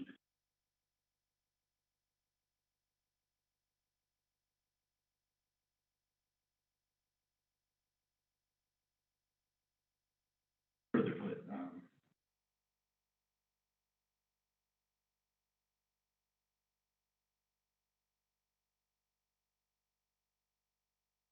I look right now at the beginning of those models, but these will turn into multiple models, and how do we start to look at and solve for some of the future enrollment.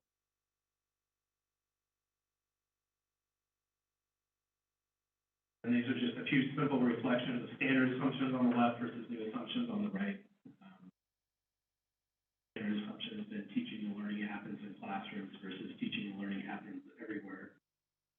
The assumption of teachers are responsible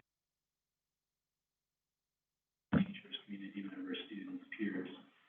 Standard assumption of teachers lead or curate education versus students lead, curate their education. Individualized learning with being taught versus.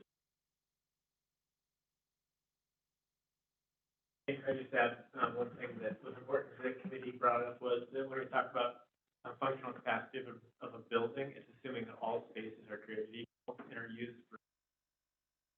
Generally true when you're talking about an elementary classroom space or even a regular classroom space, but it's not true when you're talking about programming, CPE or home ec, any of those spaces that are unique, lab space that unique serve a purpose. So what happens when you reach closer to that capacity is it's not showing up on the graph that says we're over the mark. It just means you're not offering those courses to students. so you can house the students, basically form and have a place to go, but you don't have enough sections and space for those students to be able to participate in all the programs offered. So that would dovetail into recommendations likely to change graduation requirements, if you're talking about science requirements, or change the instructional day and out there with night classes and things that.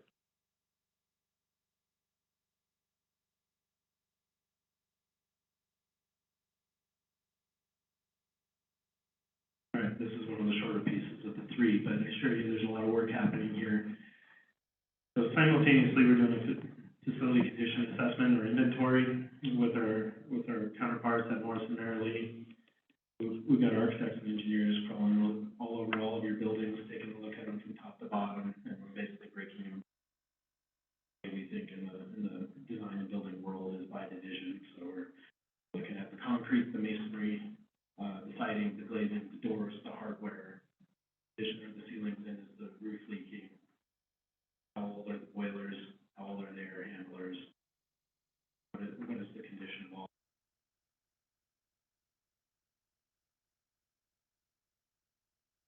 Been through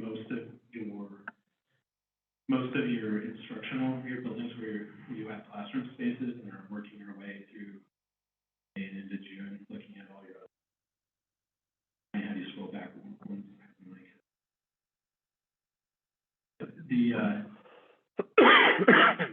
We were pressed when we kicked this off to think about a way where, I think Jack had mentioned in the finance committee meeting about when a lot of the work that's done by architects and engineers, once that work is completed, the PDF, and it kind of gets lost and mothballed, and it's hard for somebody else to pick up and run with that. Of a building expansion or remodel or facility upgrade needs to happen. This is probably the most engineered Excel file I've ever seen. So currently for creating the format of this, we have basically broken down that assessment into this line by line item. Everything that's over in red is incomplete at this time, but basically this is going to be a single file at the end of the day. It's an Excel file that anybody with a Microsoft could open. And then you can click on the individual buildings up in the upper left. Then you can even filter it by what is excellent, poor, fair, and start breaking it down by those divisions. Earlier, if you just want to look at poor windows in the district. Then what this will begin to do on what's in red is we'll start to put some dollar figures to those and look at of those would be warranted. So there's some great standards out in the world, particularly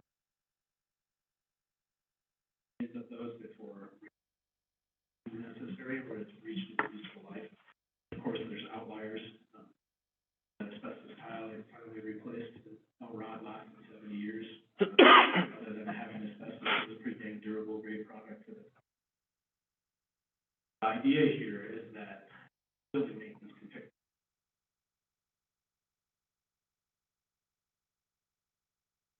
Next time, the generations beyond all of us in the room can continue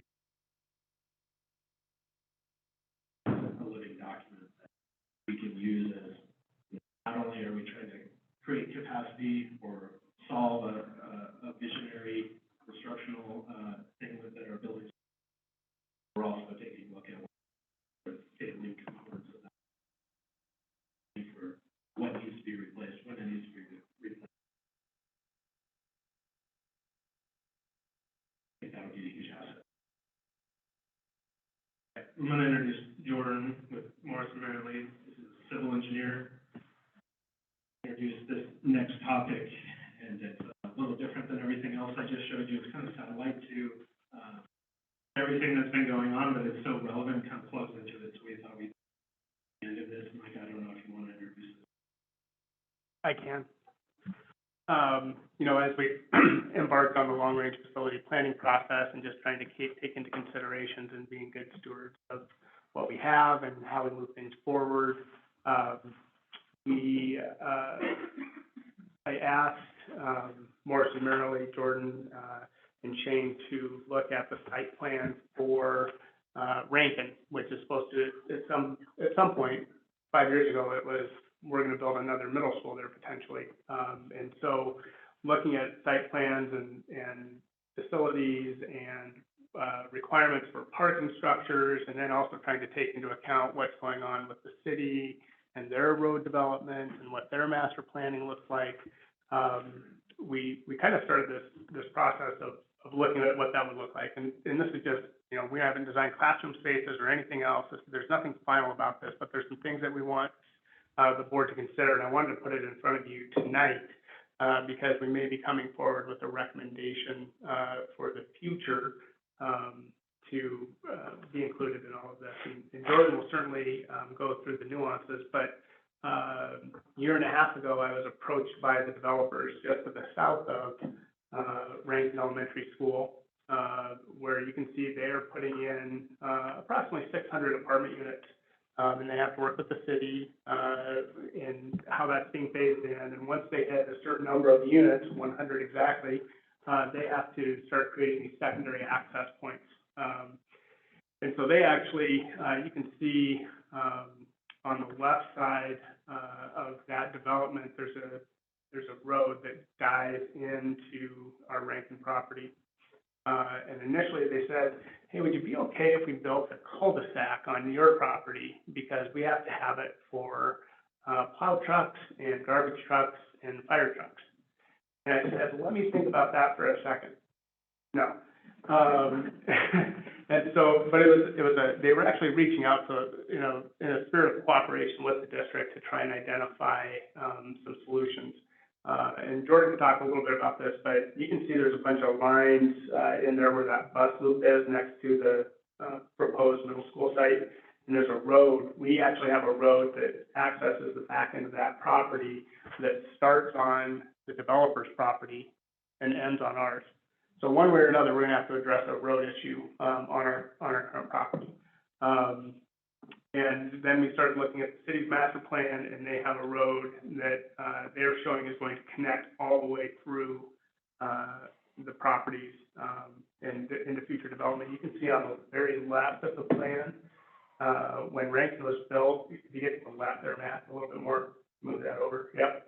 There's a road that dead ends into that farmer's field that the city made us put in as part of the future development. And so that's a full 60-foot wide curb and gutter, the whole 9 yards. And at some point, it's going to connect in somewhere into the city's master plan. Well, the same is being identified to the other side of our property as well. And so, George, I'm going to let you take it from here because we've met numerous times with the developers. We're asking for some conversations with the city to try and figure out what this looks like. But the ultimate idea is that there's an opportunity to share the cost of a road that's probably going to have to be put in at some point. And it's advantageous to the district to consider it at this time. Okay. So as you can see, we have this roadway kind of dividing our two properties.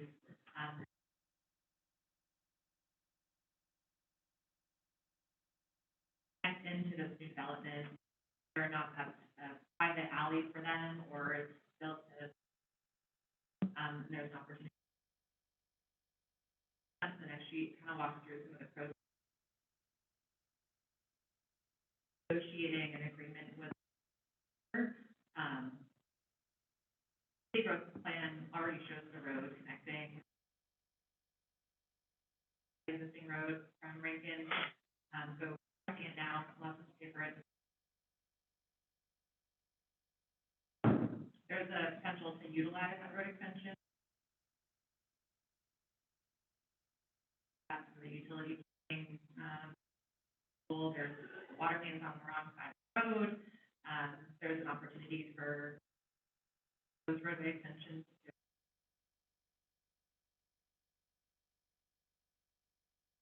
connectivity lends itself better to the traffic patterns for the middle school. Also allows for less traffic to either come from that development, potential traffic off Airport Road. Busy road in itself, is a lot more traffic in general, so just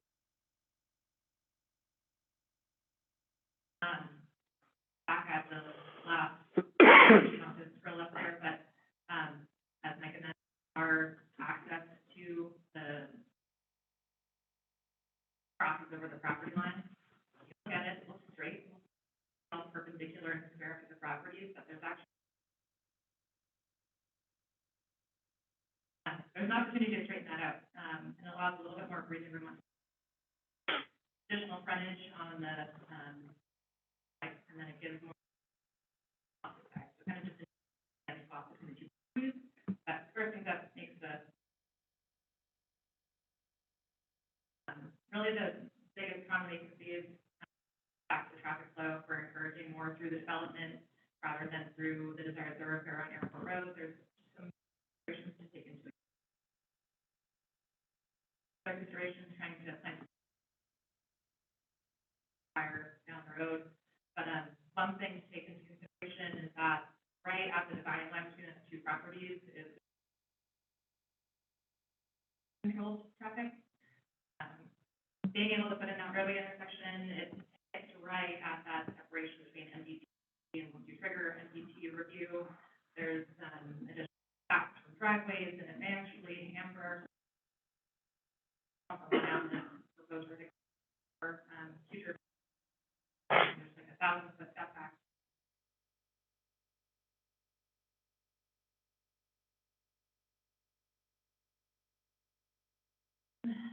Yeah, that's the general consideration there, but having to take.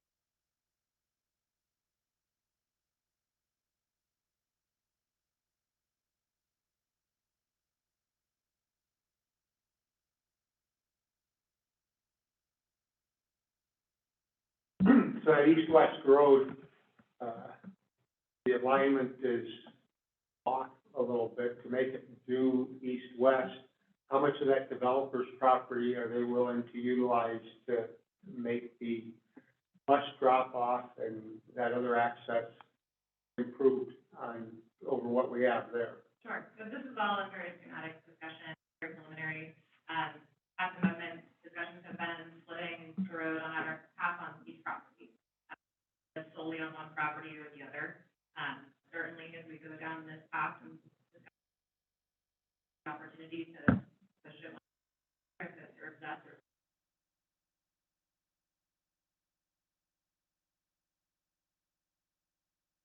we have our bus loop shown parallel to that roadway, so have a separate. I can see where that would be an advantage on the west half of that road. Yep. And then the north half, I guess the idea would be how much traffic would go east and then south onto, Cemetery Road. What kind of, how would that particular road be built compared to the other internal roads in order to accommodate increased traffic? It's not our issue. It may not be the developer's issue, it may be a city issue, or maybe it's not an issue and it's already been approved as a normal internal road that's gonna have to handle higher traffic. Yeah. Left-right, the left-right road that's running north is that road that's planned in the future. What it was classified as the city. That's it.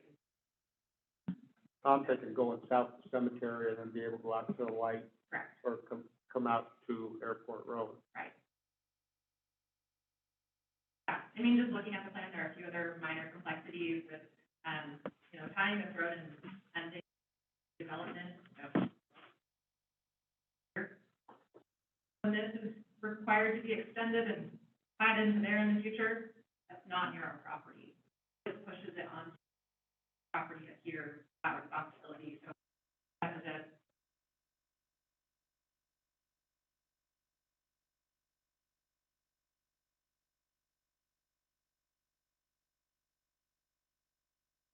What kind of timeline do we have for working on this?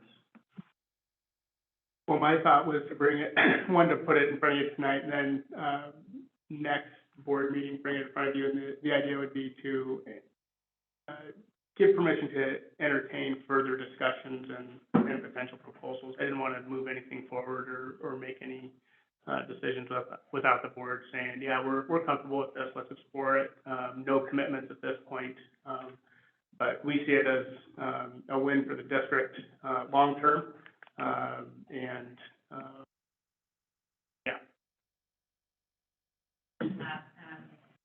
right access for the development would be required until the 100.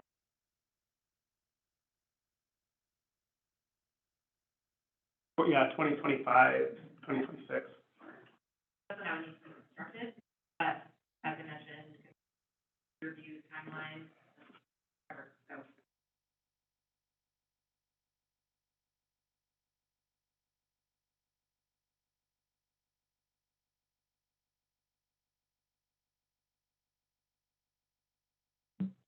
Shane, unrelated to the road issue, and back to more of the heartbeat of what you presented, that the work we've been doing on the long-range facility plan.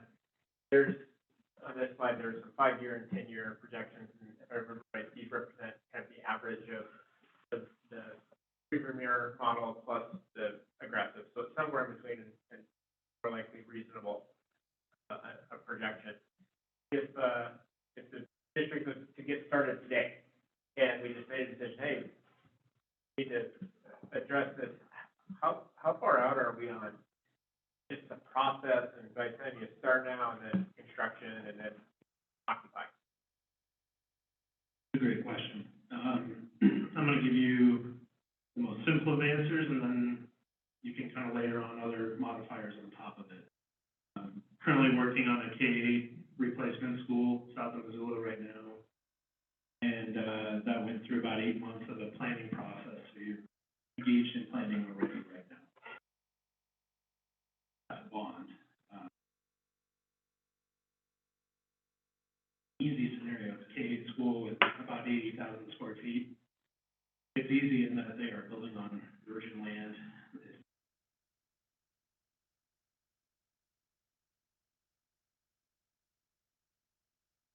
Build something else. That were around the last round of the. You've got an experience. So that was about 18 months of planning. Bond. There's a couple months of contract work. It was for one school, it was a year of design work, a couple months of bid work, and then it's about, all in all, it was 3. Start looking at the other factors that could play into it. It's that capacity before you can do the next thing. Those are the things that really good question, just of that overall picture. In front of you, we'll probably put diagrammatic schedules in front of you. We were speaking today about this and our maybe starting to just, here's a bar for a new school, here's a bar for a remodeled school. 2 remodeled schools, what do those bars look like? Backed up either consecutive or whatever way you think is possible. I think that's how you start working. This question is a good one because it's certainly before thinking and out in front of the is really critical. We've seen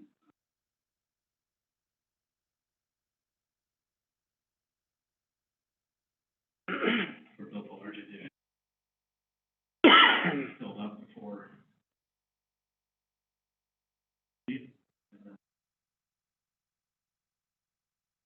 Jane, while we are talking about the timeline, I just looked back on this one, and I'm very concerned, about keeping the community involved in this process. I noticed there are 2 community engagement meetings on the timeline, one in June, one in August. Are you still thinking along those lines? We definitely need to work with the committee to figure out what those look like. I'd like to have the committee help us shape those. I think it's always prudent to have inform the board of the process, give an update first to staff. I think that's important to get out to the community as well, and make sure that this just doesn't hit them out of the blue that this is something that's being worked on. I also think we need to be strategic about how do we include our partners.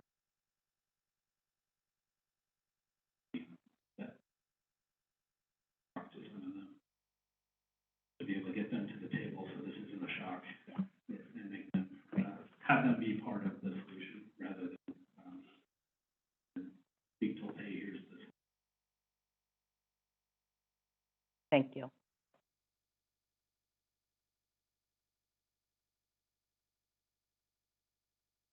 Any other questions? This is a lot. I'm looking through the slides last night, I was like, oh, wow. I should have started sooner. Thank you all for hanging in there. I do think the next update will be shorter, but that was a lot to get. It's a big scope of work to get our arms around, so there's a lot of moving pieces to this. So when will we see you again here? I didn't look at that on the timeline. I mean, we'll see you a couple more times, right? Absolutely. Yeah. And we can be flexible with that, but that initial schedule is not written. Yeah. So that, boards like to take. You have July. It probably won't be August. July. Yeah, July and August. Yeah, Okay, we'll work around. great. Thank you. Thank you.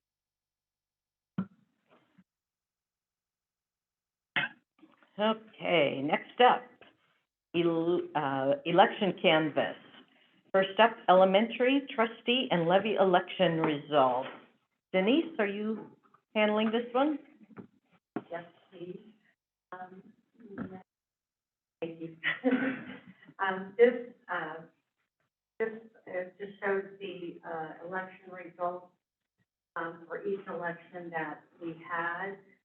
There was a trustee election in, District 5, with, 5 candidates running.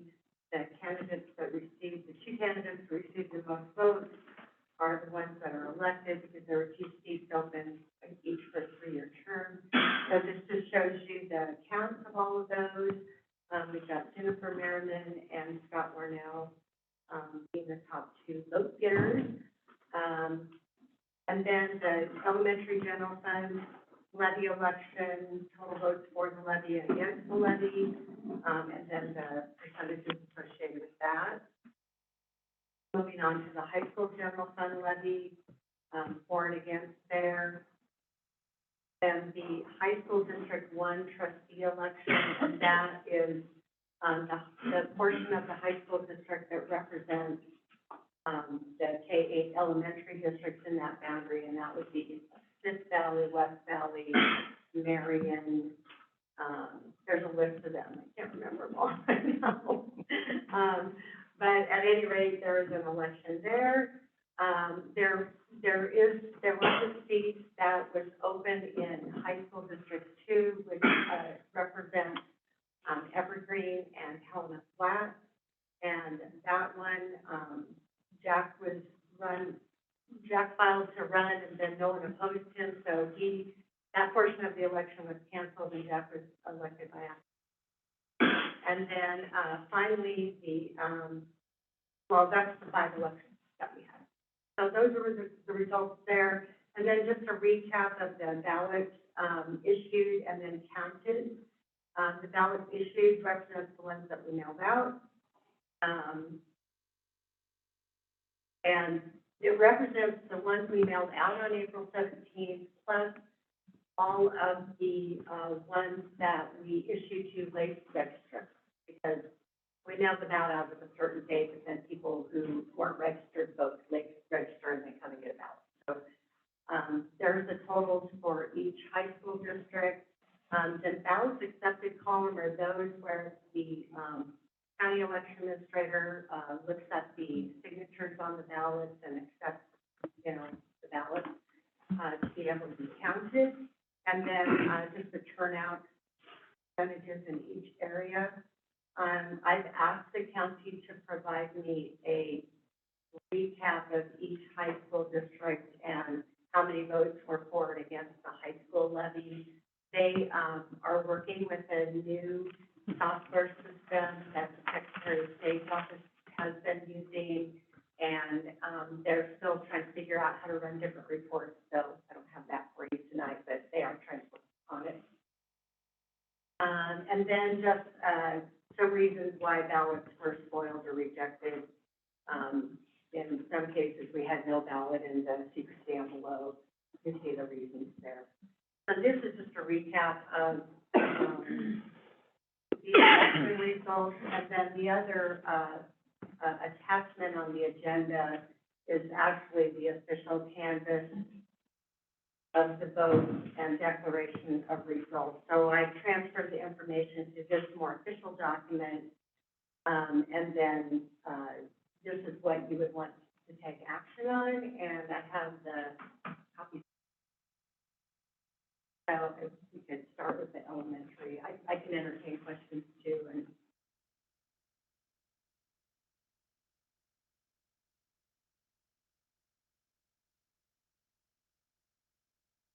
Comments, questions from the board? Lloyd?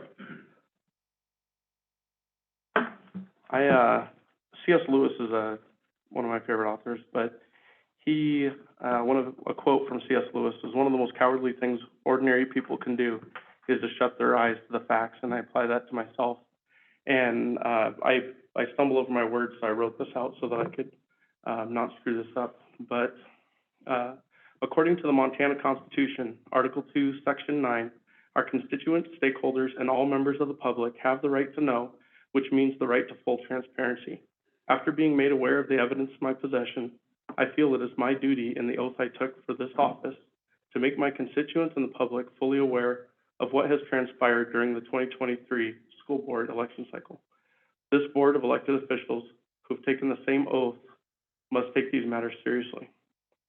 MCA, number one is MCA 2-2-121 has been violated during the course of this election. A public officer or public employee may not use or permit the use of public time, facilities, equipment, supplies, personnel, or funds to solicit support for or opposition to any political committee, the nomination or election of any person to public office, or the passage of a ballot issue. Lynn Ryder, KEA president and math teacher at KMS, sent an email at 8:03 a.m. on Wednesday, March 29th from her school district email address to candidates. The email was inviting them to a brief panel discussion and interview for the endorsement purposes. This event was held on school district property at KMS in the 6th grade pod. The result of this illegal event was the support and advertisement of their selected candidates through various media and organizations. This activity has absolutely resulted in the swaying of votes for the candidates involved.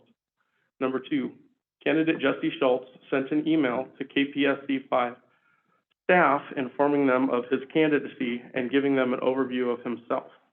Micah Hill sent an email to Mr. Schultz and an email to KPSC staff. The email Micah sent to staff stated, I have a message in to legal counsel about whether or not this type of activity is legal for a candidate to engage in. To my knowledge, it is not, with public employee email addresses. This is potentially defamatory, as the message to staff is informing everyone that he is suspicious of the legality of Mr. Schultz's actions. Any information about a potential legal matter should have been privileged and confidential. In a subsequent email to KPS staff, Micah stated it is unlawful for a public employee or official to engage in any political activity during school time using school resources, including computers, email, or other means of communication. This is exactly what the president of KEA and teacher Lynn Ryder did. Yesterday, May 8th, Mr. Schultz reached out to Micah asking if he received a response from legal counsel as to the legality of his email. Micah responded with, and I quote, communications between myself and legal counsel are privileged and confidential, end quote. Mr. Schultz informed me that a school staff member in the district asked Micah verbally if the investigation into his emails by legal means was indeed a violation of law. Micah told that staff member it was not in violation of the law. Mr. Schultz asked me why Micah can discuss privileged and confidential information with a staff member, but not with Mr. Schultz about an issue that directly affects him. Both of these issues have swayed votes and degraded the integrity of the election. I am asking the school board for two things. Given these questionable actions by the superintendent and the teachers union, I would like to rerun the election in a fair and ethical manner. I am requesting that Micah Hill receive a letter of reprimand to be placed in his file for unethical treatment of Mr. Schultz. And I would like these admitted into the minutes, please.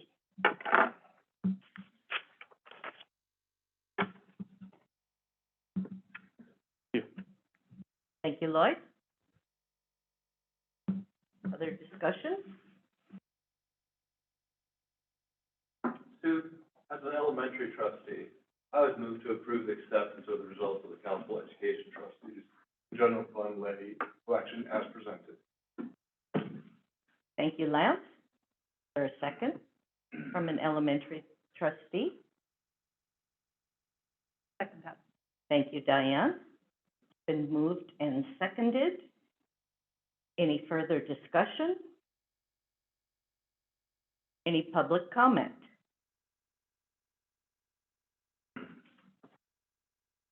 I'm recognizing Lynn Ryder first. She had her hand up first.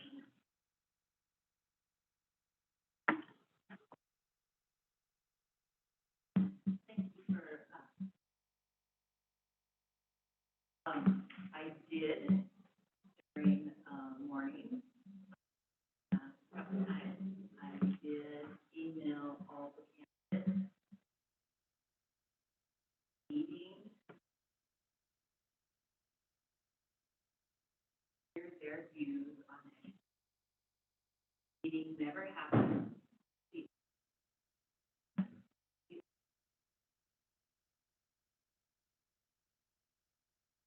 Just ask for the so it was brought to my, this should not have, and thus it did not happen. Very reason that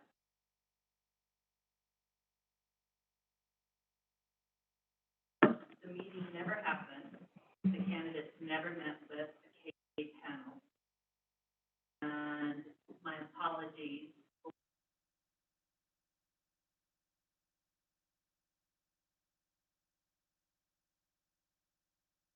Thank you, Lynn. Trish?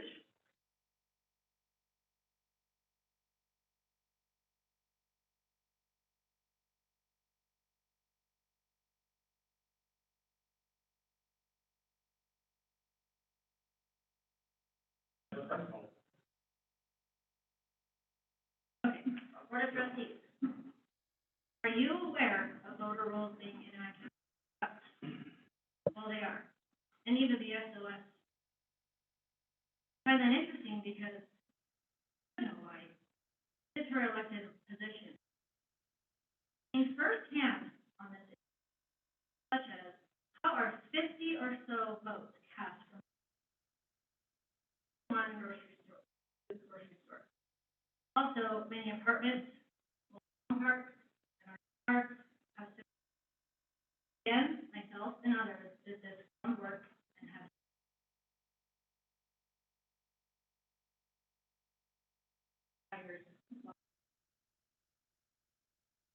I bring this up because you notice the past 3 years, 3 elections, high school trustee positions don't necessarily go the way the union or Kalispell education wants it to go. Why? Phantom voters. Yes, dead people and non-existing people somehow vote. What has been found is that it's much easier to commit this fraud with apartments, mobile home parks, RV parks, which are in the city limits. They can't control the rural areas like they can. This is it. Our corrupt government, which is called the deep state. Have you heard of it? If not, maybe. Businessman, or maybe you are part of fulfilling an evil agenda. That being said, the school elections use the same voter rolls. I have proof of this. If anyone would like to see, you can visit MontanaMPElectionary.org, or you can contact me. I'm only here to inform all of you that this is a thing. USCs have an election certified or not certified. I hope you understand and educate yourselves. My question is to all of you. Will you sign a letter stating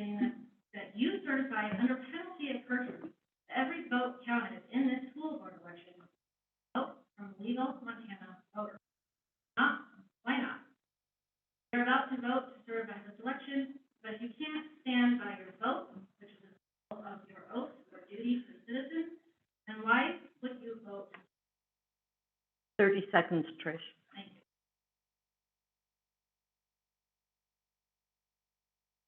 you. Any other public comment?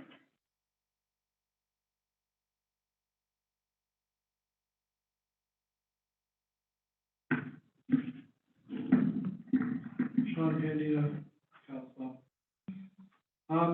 Why are you canvassing this election?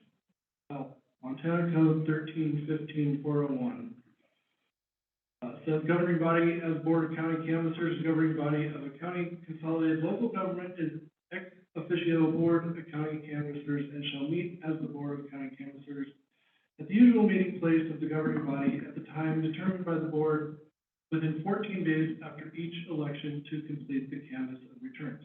That's why you're here, because you're supposed to canvass the election because it's in the Montana Code.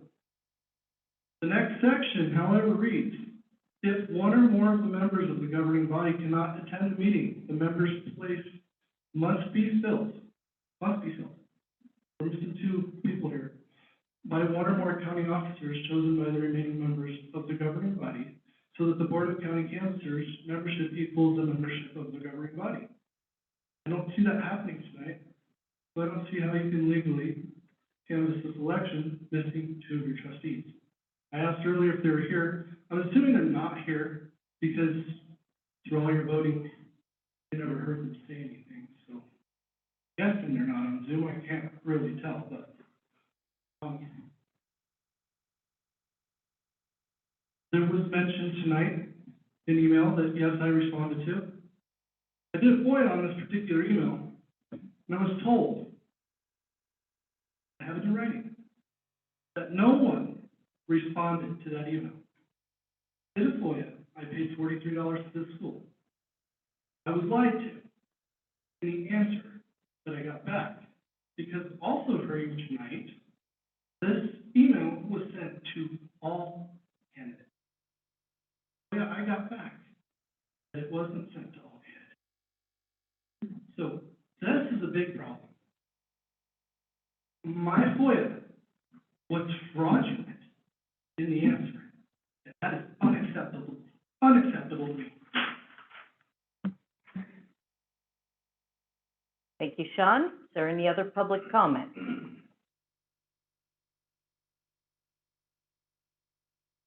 There's a motion and a second on the table. Elementary trustees, all in favor of the motion, please say aye. Aye. Any opposed? Motion passed unanimously. Next up, high school trustee and levy election results. So I put the elementary and the high school on the same sheet, so we can refer back to that if we need to, but this, attachment to the high school levy election results is, Matt, you're not, Not on the high school one? Oh, sorry. sorry. Yes, I'm on it. There you go. So this would be the high school District 1 trustee election and then the high school general fund levy election.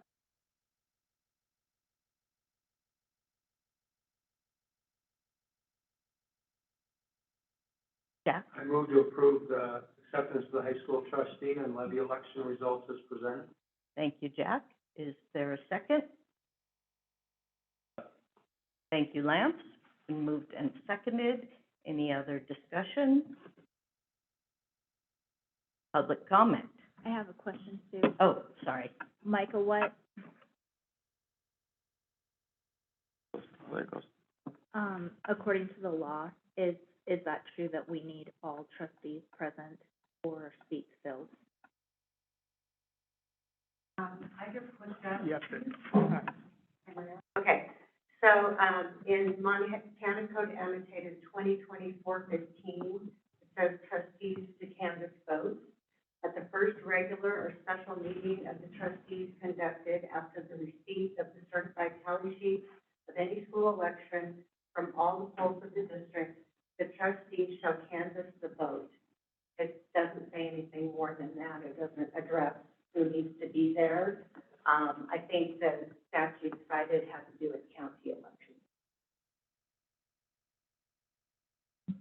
And I would just, my experience and what I know of the law is every vote has to be a majority of the board. You have to have a quorum in order to be able to vote on any issue, including the elections.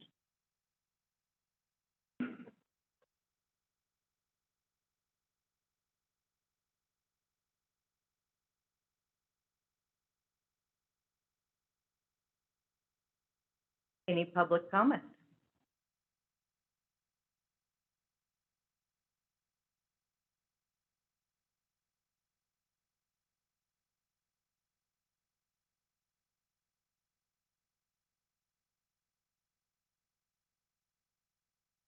My comment is the same for this election. Thank you, Sean. Any other public comment? Been moved and seconded. All in favor, please say aye. Aye. Any opposed? Okay. One opposed. Motion passed. 9-1. Next up, elementary district budget recommendations. I believe, Sue, was that 8-1? 8, sorry.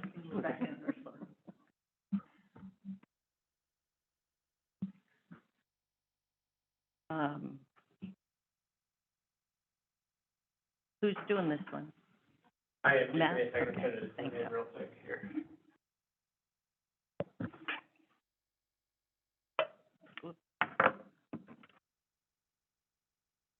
All right, we've talked about this in depth at, finance, I think maybe personnel committee, so this is repeat for many of you.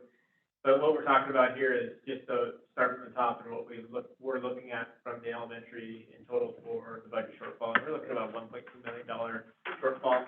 And, you know, there was various factors for that, and none of them were bad. And just so you know, these are just, you know, part of doing business and plus, part of the changing demographics that we've seen. But part of doing business is, you know, we've seen an increase in insurance contributions, and those are actually obligated, or in other situations where we tried to right-size what had previously been agreed to.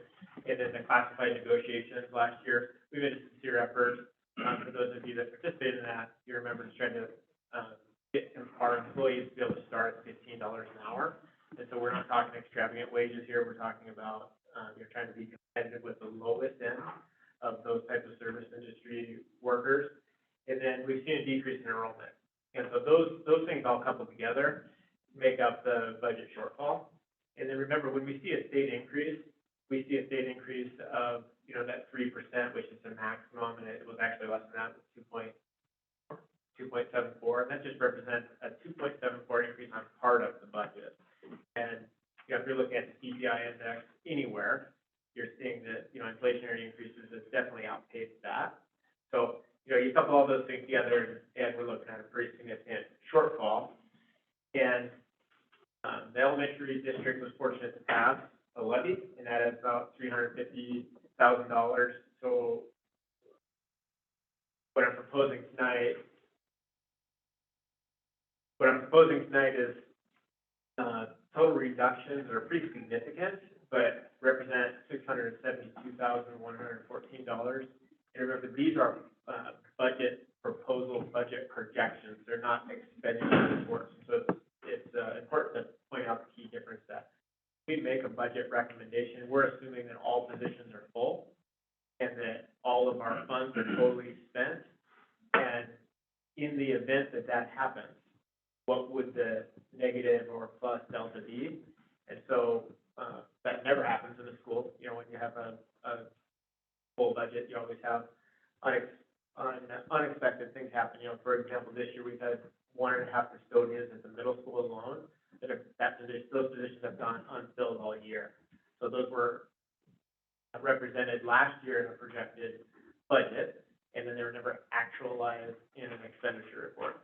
Nonetheless, I'm breaking this down for you into 3 different categories. The first one is what I'm considering district-wide, and we're reducing curriculum budget. There's some recoding that's available for administrators, We can recode the SRO to the building reserve fund.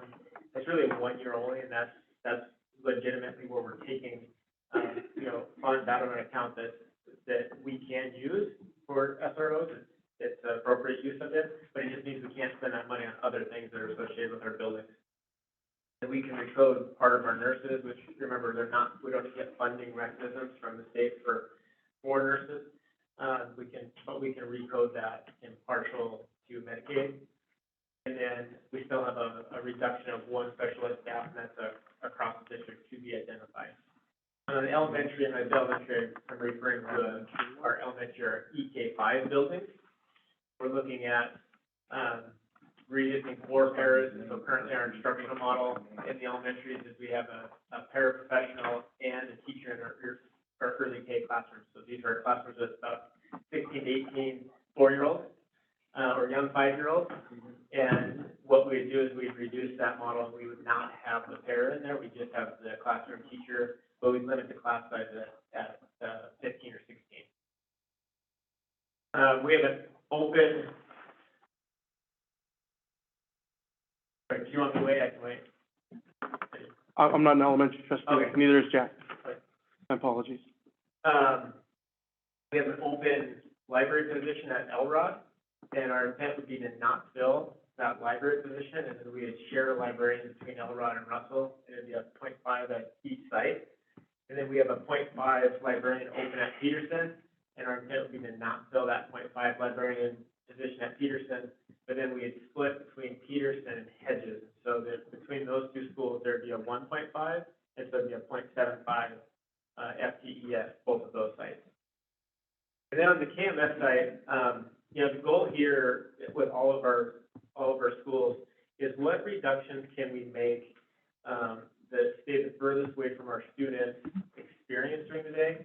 And in the middle school, we have some really strong instructional models, like the teaming model, how we keep groups of kids in the middle school together and then a little bit tighter.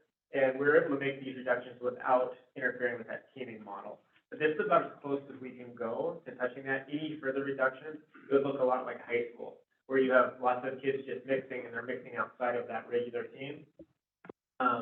We have a retirement in a medical detective class, so we would not replace. We'd reduce one reading enrichment teacher. We'd reduce one 6th grade PE teacher and another ELA teacher. We're losing a writing center specialist, so we'd not replace that. And then we reduce 2 of the 3 student monitors.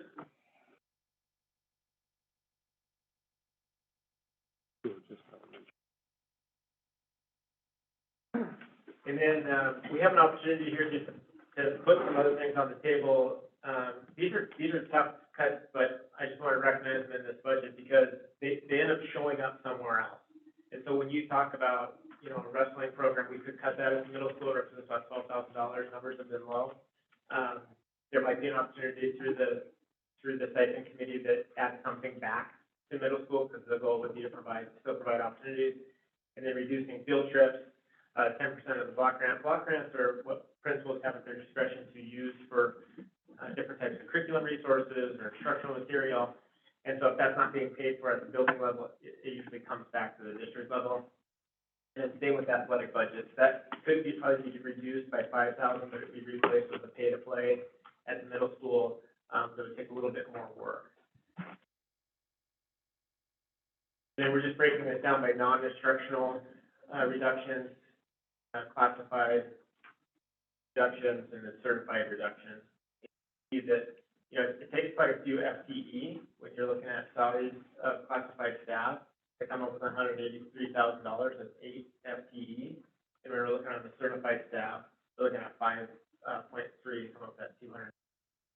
The reason for that is when you see a reduction, it's reducing the least senior staff member, and so you're always making reductions on the lowest end of the salary schedule, and so you're reducing your lowest paid employees, and that's just the way that the collective bargaining agreement works. And so you just end up with pretty small numbers. What's not calculated in here is the difference between what what a employee currently placed on the salary schedule would make, and what a potential new employee on the salary schedule would make. There's going to be a difference in there. That's one of the variables that gives me a little bit more comfort when I go back up to the top number of the request from us that the district approved, or the board approved, the covering of $204,000 out of the interlocal agreement. There's some costs that we haven't totally drilled down on and capitalized. With that said, there's probably some extra costs that we haven't totally captured. There's some inflationary costs out there. There's potentially some claims. There's lots of different things that could happen that could impact budget, but it goes back towards this $204,000 represents less than 0.8 of 1% of our general fund budget. So those are the cuts or budget reductions I'm bringing forward tonight on the elementary side, and the recommendation that you'll see here in a minute would be that on the elementary side that we use the interlocal agreement to cover $204,000 projected, $205,000 projected budget shortfall on the elementary side. What's not represented in here is the enrollment decrease, and I do see that this is a blip in the radar, and we're going to see an enrollment bounce back with A and B. That's not realized next year, then we know that we're starting with a $205,000 budget reduction on top of whatever enrollment did come back.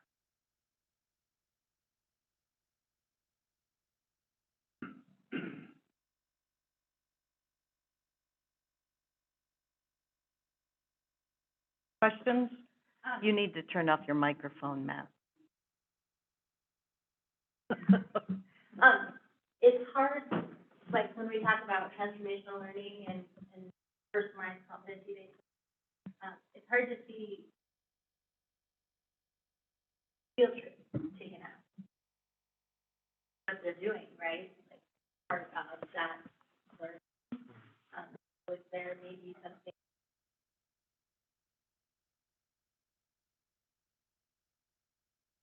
Well, first off, I love that spirit.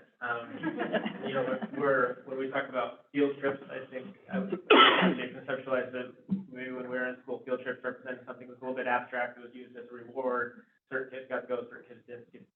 Where we're gearing our extended classroom activities now are tied to priority standards. So we're working on something in a class, and then we go out in the field and we see that happening. And I'll just go on a small little sidebar here, but I think that's part of reimagining what we do in schools. And so part of it is 10 years ago, 15 years ago, where parents are sending their kids to school and hoping that they would engage more in technology and they'd have more access to technology. A lot of parents are sending their kids to school and they're hoping that they have more opportunities to connect real world meaning to the things that they're learning in the classroom. So I would like to see a decrease in field trips, which are kind of these non-related to curricular structure and kind of these fun things, and more growth in extended learning activities. I know there's a small nuance and there's a huge difference in the planning and what that looks like. We can fund the other through what we're working on with the transformational learning, but field trips would be that placeholder for the things that don't fit that academic mark. So, and they're not bad things, but they're probably things that could be complemented with more academically.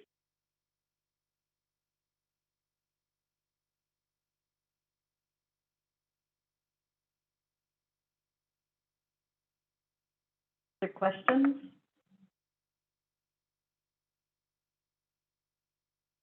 Jennifer? So you said that if we cover this, like $205,000, and we don't see an uptick in enrollment, that we're gonna be starting within the $205,000 budget reduction. Is that, do we pay back the interlocal agreement? It's not necessarily like a balancing a checkbook, but what we've seen over the years is anything that's left in the general fund, at the end of the year, would go into the interlocal agreement. So I would say that we've put money in the interlocal agreement, and we have a good document that guides where that money's come from and when it's been in over the years.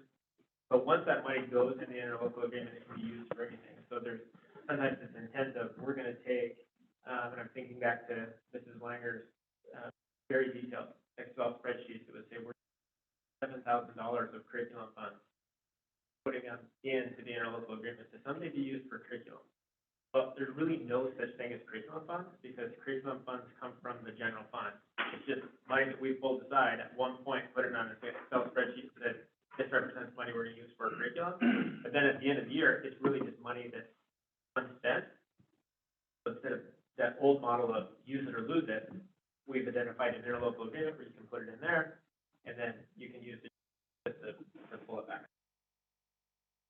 I'm gonna add a little bit to that just for historical perspective, and Lance and Jack could probably add to it as well, but, we have on many occasions over the last decade, asked the board to cover potential budget shortfalls, with interlocal agreement funds.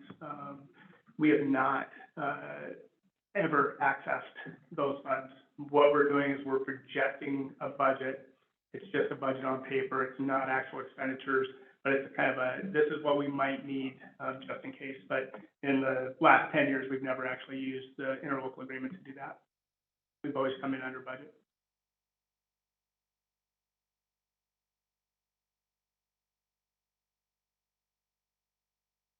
Other questions?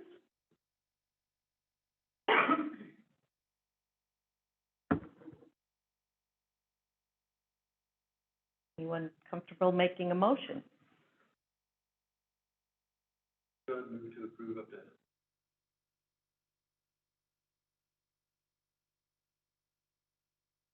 Thank you, Lance. Is there a second? Jennifer, thank you. Public comment?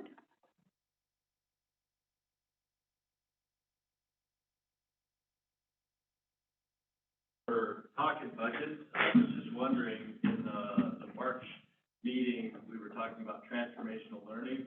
It was brought up, there's a matching grant, $414,905. There's a matching grant so that we get.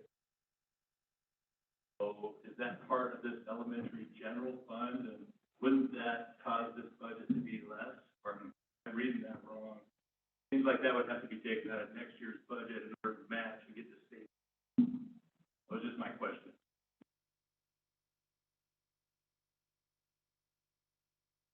Thank you. Can we just respond to that question, just in case You there's can. other trustees that maybe were asking, Yeah. thinking the same thing? Yeah, go ahead. You want to do that, Matt? So the transformational learning grant that we applied for and received, originally it was for 4 years. I'll try to keep it short. It was for 4 years. It got reduced because the legislature didn't renew it, so it was for 3 years. Our first year that we get really what's left in that account. I don't have the exact number in front of me, but I think it was about half of what we thought it was. And then we can permissively levy the other half. That's going to be a decision that the trustees will, and then August. Yeah, that'll be a decision in August when you adopt the budget, and so. But you have, a longer window of time to use that transformational money is intended for the goals and objectives that were in that grant. And when we applied for that, we said that we were gonna use that grant to build teacher capacity and build the transition, so that at the end of that grant, it would wrap back into the regular operating budget. We wouldn't use the grant to offset the regular operating budget. We'd use it to make the transition so that when the grant money ran out, we'd be back in the regular. That being said, there's like this, lots of levels of nuance here. If we're exploring different curricular resources, it would be totally appropriate to use that transformational learning fund to explore, purchase different type of curriculum materials that may have historically come from a curriculum. There's going to be a little bit of crossover where we want to be responsible.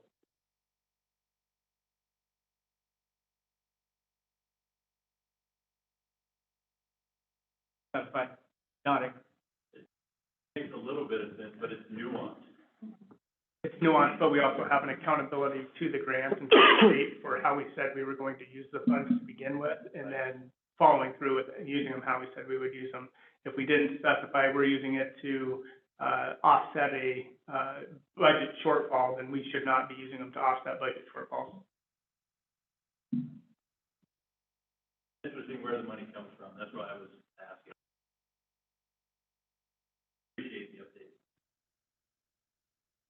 So the way I interpret it is that it's money that doesn't need to come out of the general fund right now. But if we continue with certain aspects of it, we may have to then use general fund money. So we would have to figure out how to free up general fund money a couple of years down the road.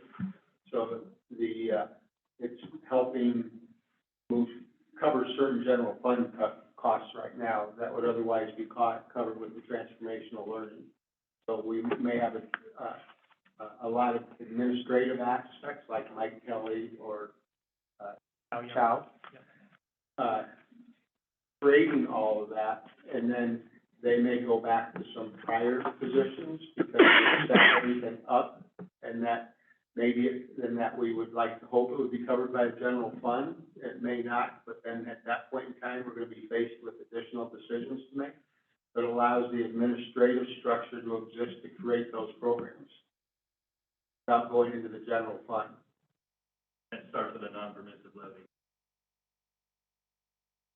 With a permissive levy. Permissive levy. Okay, you have to pass that. To help cover some of the costs. Okay, I'm with you now. That's just part of the cost, or, that's about half of what we can get through the grant. When you get the grant, you also receive access to.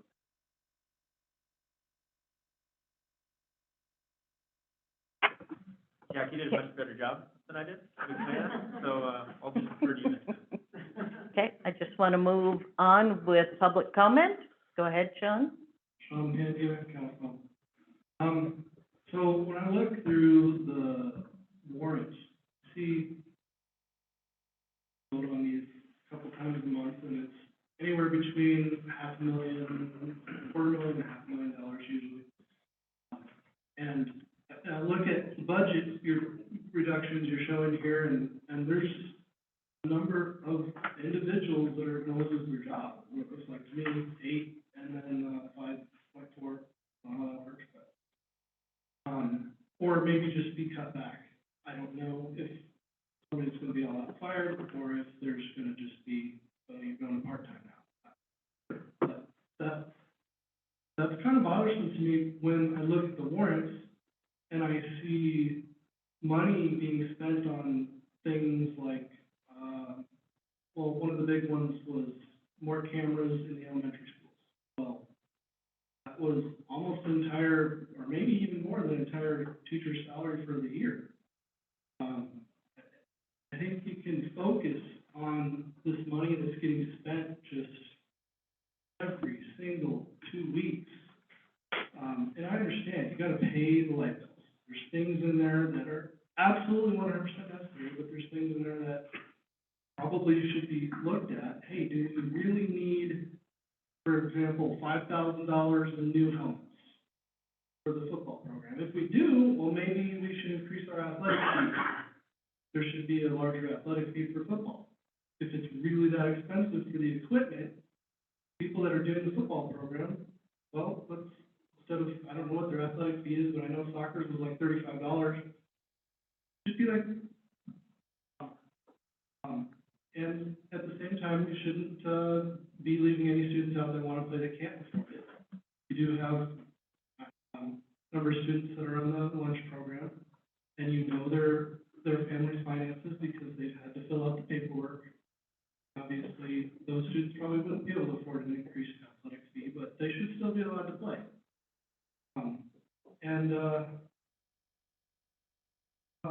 The other thing is the very large gap between teacher salary and administration. I mean, the 8 FTE on there was 1 superintendent salary. 30 Obviously, seconds, it's Sean. But, maybe we should entertain the idea of reductions to the upper level admin salaries to maybe save some teachers' jobs. And hopefully they wouldn't complain about that if they really do care about the teachers. Thank you. Thank you, Sean. Any other public comment?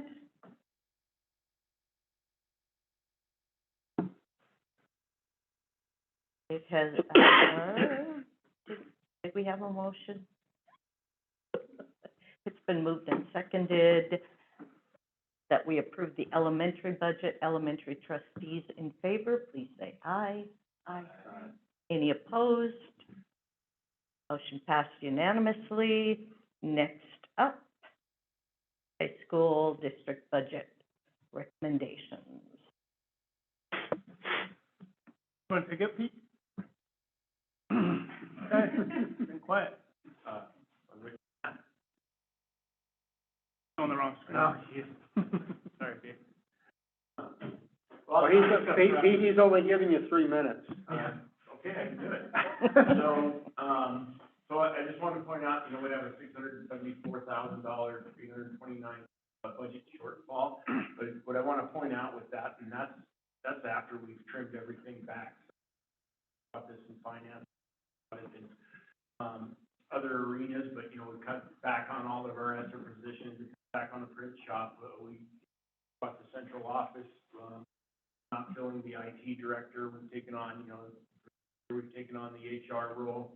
We have, unfilled positions in the business office. We've looked at, recoding some of the central office staff, and then one thing, the other thing that we've done is we've really worked hard to try to bring in, some of the different grants as far as the transformational learning grants, the workforce, advanced opportunities, the innovative, about $10 million in grants that we worked on, and we really try to look at that to try to help offset a lot of the things, that we're doing. So, once it kind of comes down to it, then we're looking at what was it, $654,000 budget shortfall. So at the high school, we've been fortunate.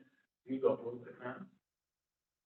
At the high school, we've been fortunate that we have been increasing enrollment, and then we were given a state-based increase of, that's for increased enrollment. So we were given an additional $351,000, in state-based aid because of the increase in enrollment. And so that left us with roughly $323,375 shortfall. Some of the things that, we've gone through and outlined a little bit, we looked at the curriculum budget, and tried to go through and carve out some reductions in the curriculum budget, looked at reducing that at $100,000, some materials purchase, reducing our summer school model. I've talked about the summer school model and want to change that a little bit. So, moving into, something a little bit different. Some of the music, that was put into that budget, and that's probably pushed back onto the, to the buildings, and then the student built home, there's $5,300 in there. Able to make up that, $5,300 out of that through our advanced opportunities grant. We put some line items in the budget for that, so, some shifting, but this, impacts the general fund budget. Also then looking at the, the block grants, reducing the block grants, and Matt talked a little bit about what a block grant was at the high school level. So, looking at reductions of around $72,000 there, and then the impact at, the LEC, LHS, and GHS. And then we've also, the same thing at the elementary, wanted to be consistent at the high school level, that, we reallocate some of that to, special education and amount of $30,000. So that left us still with a shortfall of, what is it, 100.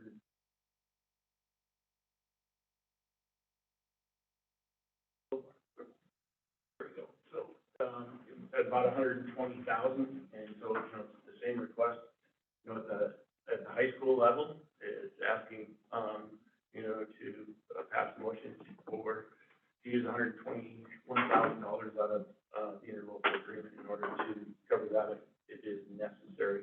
And again, the difference between, retiring staff, hiring new staff, so we're hoping to make up the difference there. We know there's some other things in there. There's some inflationary increases, we have calculated, but then there's also, some other savings items. So we're looking at up to $121,000 from the interlocal agreement to, to help offset.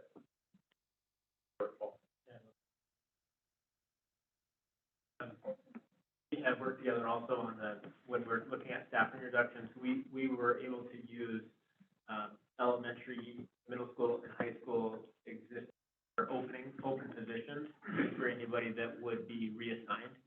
We were able to get through these reductions without, issuing RIF notices or without a layoff notice. So one example of that, so looking at, you look at Matt's, PD position at the middle school, and we have an open position at the high school, then we'd be able to move that person because they're either, 512 certified or K-12 certified, so we're able to move it. So, that's what we look at, hey, for reserving jobs. But I can also tell you, and I'm not gonna, I talked to the finance committee about this a little bit, but, we can't continue to move forward with the instructional model, that we have. We're gonna have to do something different. I've brought some, recommendations, but, that'll be up to you as the board and so.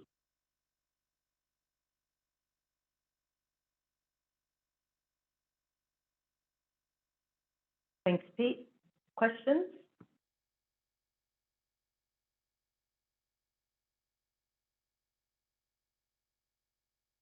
Anyone comfortable making a motion? Make it. Okay. Okay. And Jack, was that you that said that, or was Yes. that? Okay, I thought so. Thank you, Jack. And thank you, Will, for the second. Any public comment? Can I make a comment too? Pardon? Can I make a comment? Yes. Go ahead, Sean.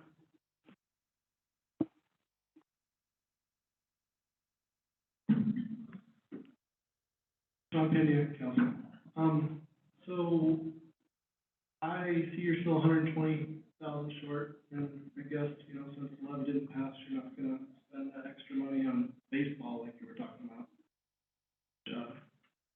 Kind of ridiculous that was even brought up when there's all these other things like safety to be concerned about. There's a, he spoke about safety issues and a thorough review that was done and shortfalls in that. So I'm very happy to see, although you talked about it at one of the meetings, that you were gonna cut back on your SRO. I didn't see that on there, so that's good. I'm glad you're not getting rid of your school resource officers. I want to make that very clear, because that was actually something people twisted my words in this meeting because they weren't written down properly, that I wanted you to get rid of SRO. Absolutely don't think you should do that.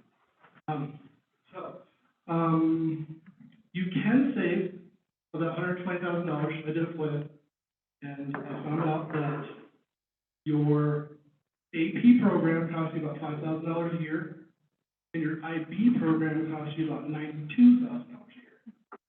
So if you went AP in both high schools, you could save $87,000 by just getting rid of your IB program. And AP is great. It seems to work out good for the students that are in it. They enjoy it. I know students enjoy IB, and I'm not suggesting that you do it in 1 year. Clearly, there's students already in that program that would probably want to finish to the end.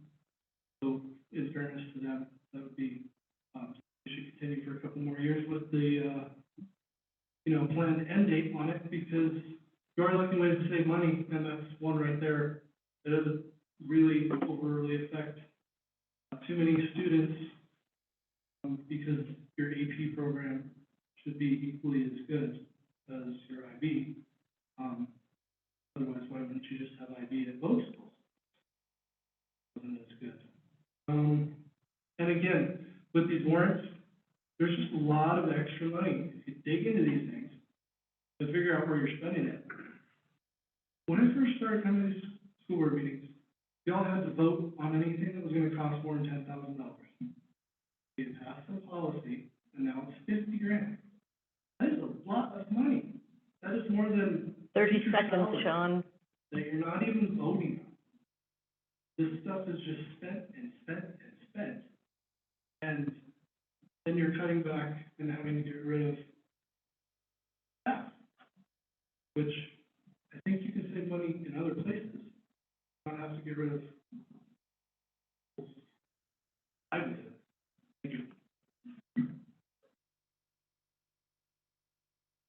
Comments, Lance? I'll save it for my trustee.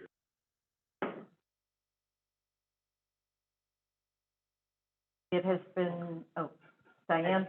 I just wanted to say thank you to Pete and Matt for all of the work. I know this has taken hours and hours, been a lot of heartache to go through this, dollar by dollar, to try and make these cuts, and talking to staff about this, and I really, really appreciate it.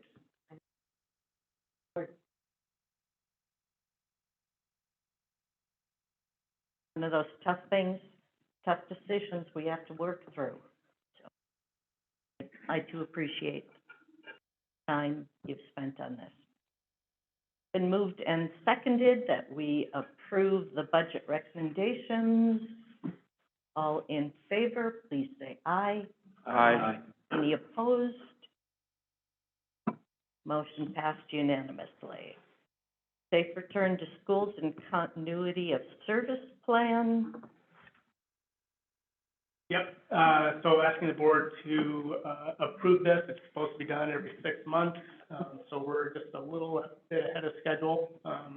And, you'll notice in the board packet that the document, has highlights and or strike through, notices on the policies that we are no longer considering, so pretty routine stuff.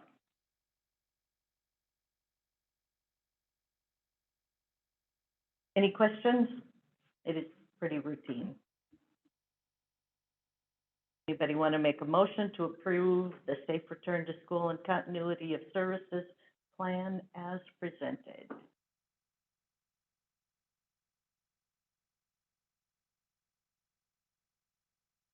Thank you, Jennifer. Is there a second? I'll second. Thank you, Lloyd. It's been moved and seconded. All in favor, please say aye. Aye. Any opposed? Public comment?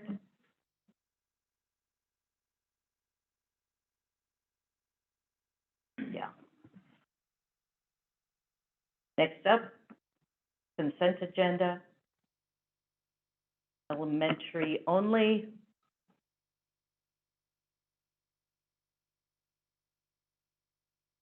Who's doing this one? We're just looking for a Anybody? motion, it's consent. Thank you, Lance. Is there a second? Thank you, Scott. Moved and seconded. All in favor, please say aye. Elementary. Any opposed? Motion passed unanimously. Consent agenda district-wide. Is there a motion? Thank you, Lance. Is there a second? Thank you, Heather. It's been moved and seconded. All in favor, please say aye. You know, I'm just gonna say this. Public comment is on items of significant issue. These are routine consent agenda items. I would appreciate you honoring our time. I Okay? appreciate you honoring my time. This is exactly what 3 I'm minutes. talking about. You just go through these, and you act like they're nothing. This is where your warrants are. How many of you go through that every time? Okay, there's 3. You should be going through those and paying attention. There's a lot of money being spent in there. All I want to point out. And I do get to speak on every action item, and you should not treat me as if I don't matter.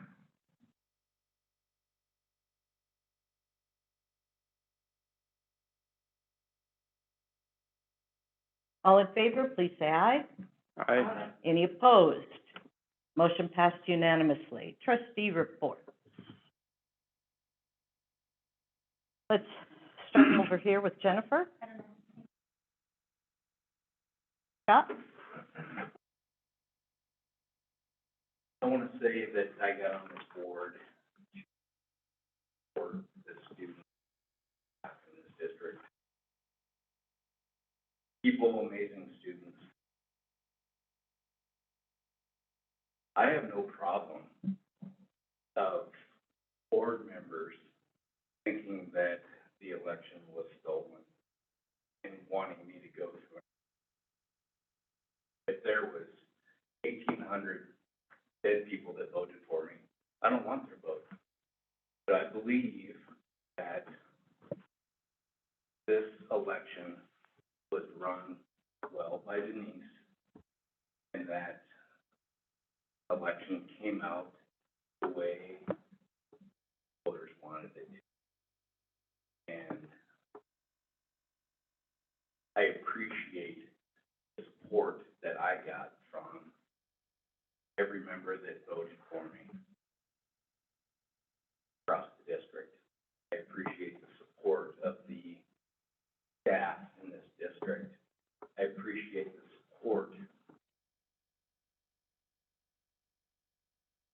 They work tirelessly to support students and staff in this district. I commend every one of you. I will go to every school and tell the teachers what an amazing job they do. That there's people out here that don't support our teachers, that call them out in a board meeting because they don't like the way things came out.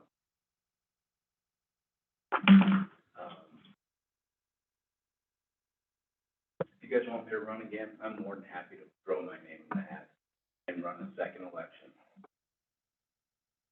We want to spend the money we don't have to run a second election.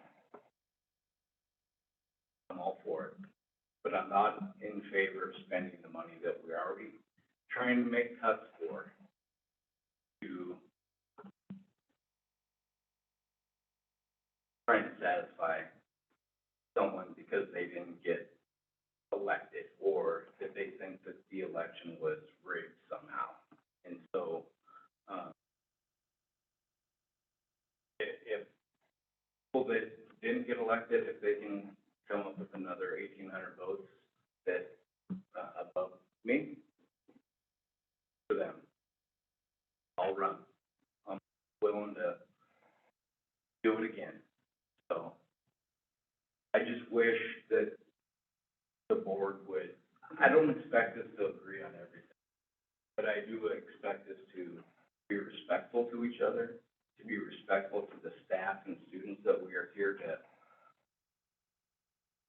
fight for.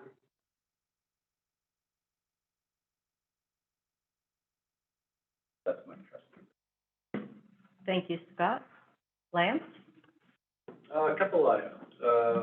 Policy, we keep going through and reviewing policies. Want to encourage everyone to swing by. It's a lot of fun. This last session, we passed on quite a few, knowing that there will be some major changes coming.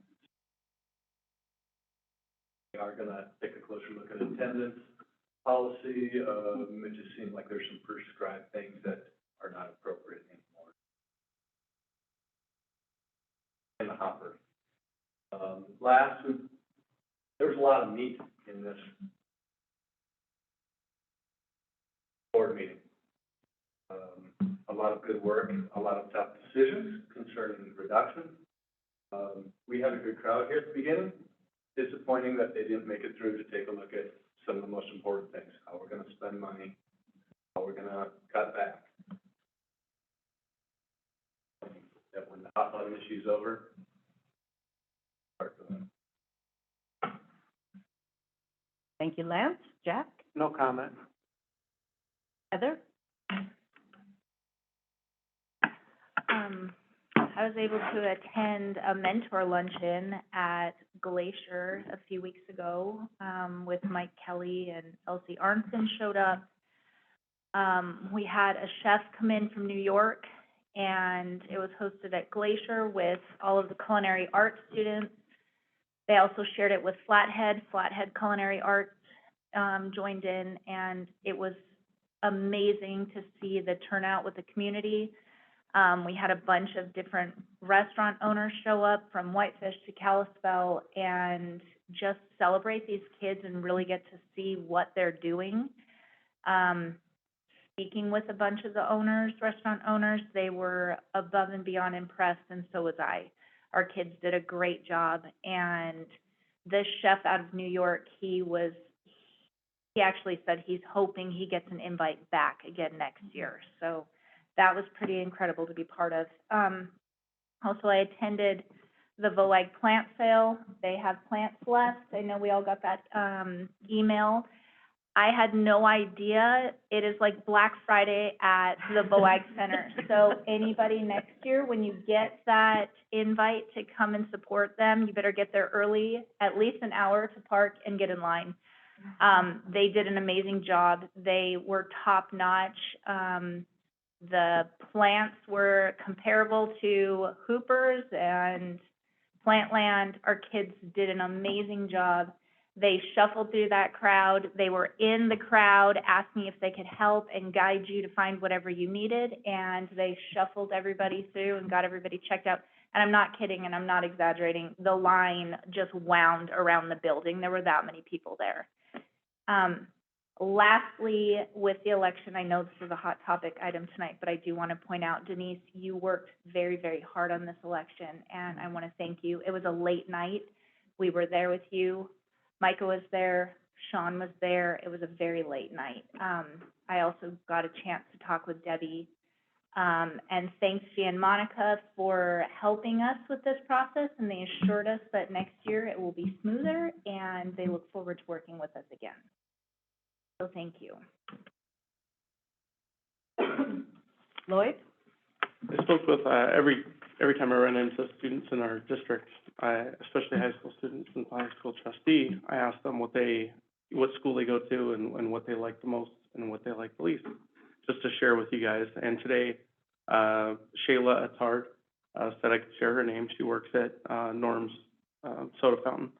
But, she said she wanted to start with the, things she didn't like so much first, so that she could end on a positive note. And, she wishes that the principal was more visible in Flat High School, that she was out. You know, she said the vice principal is always out and talking to kids and out visible.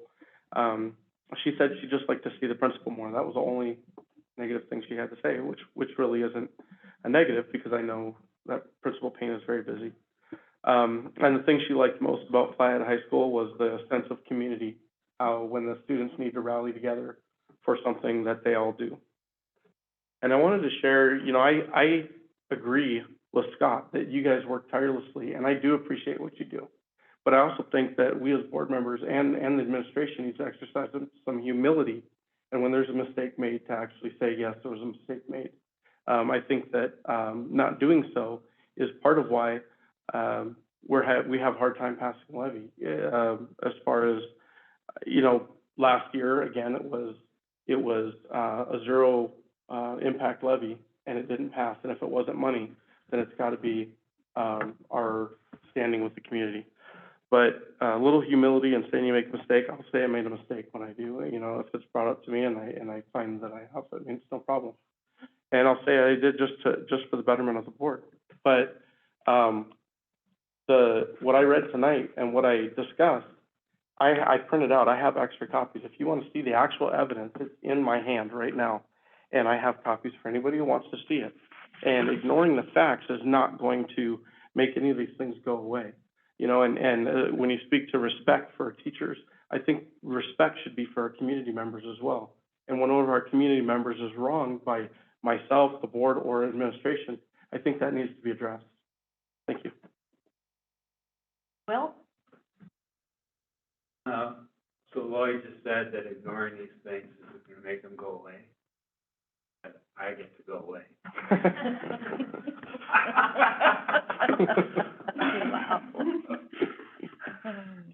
And I'm a little sad, but really I have so many other things going on that just moving from one cool thing to another.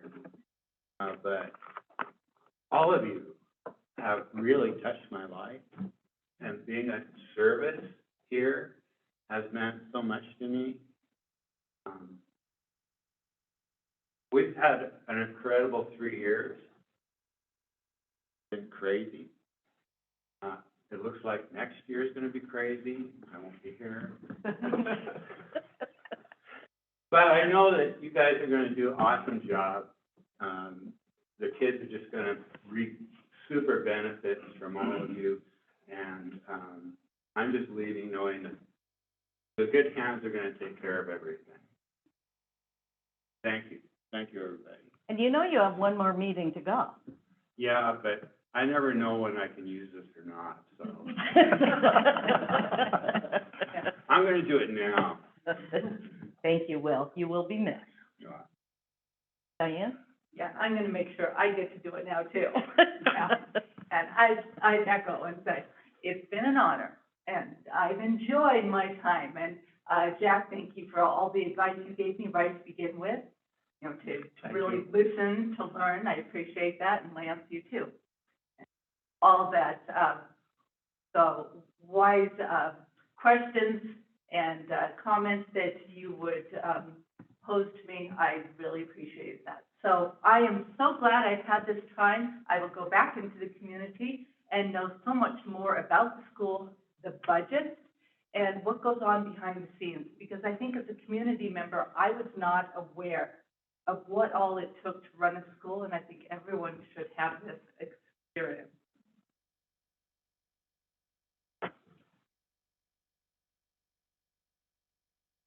You okay, Diane?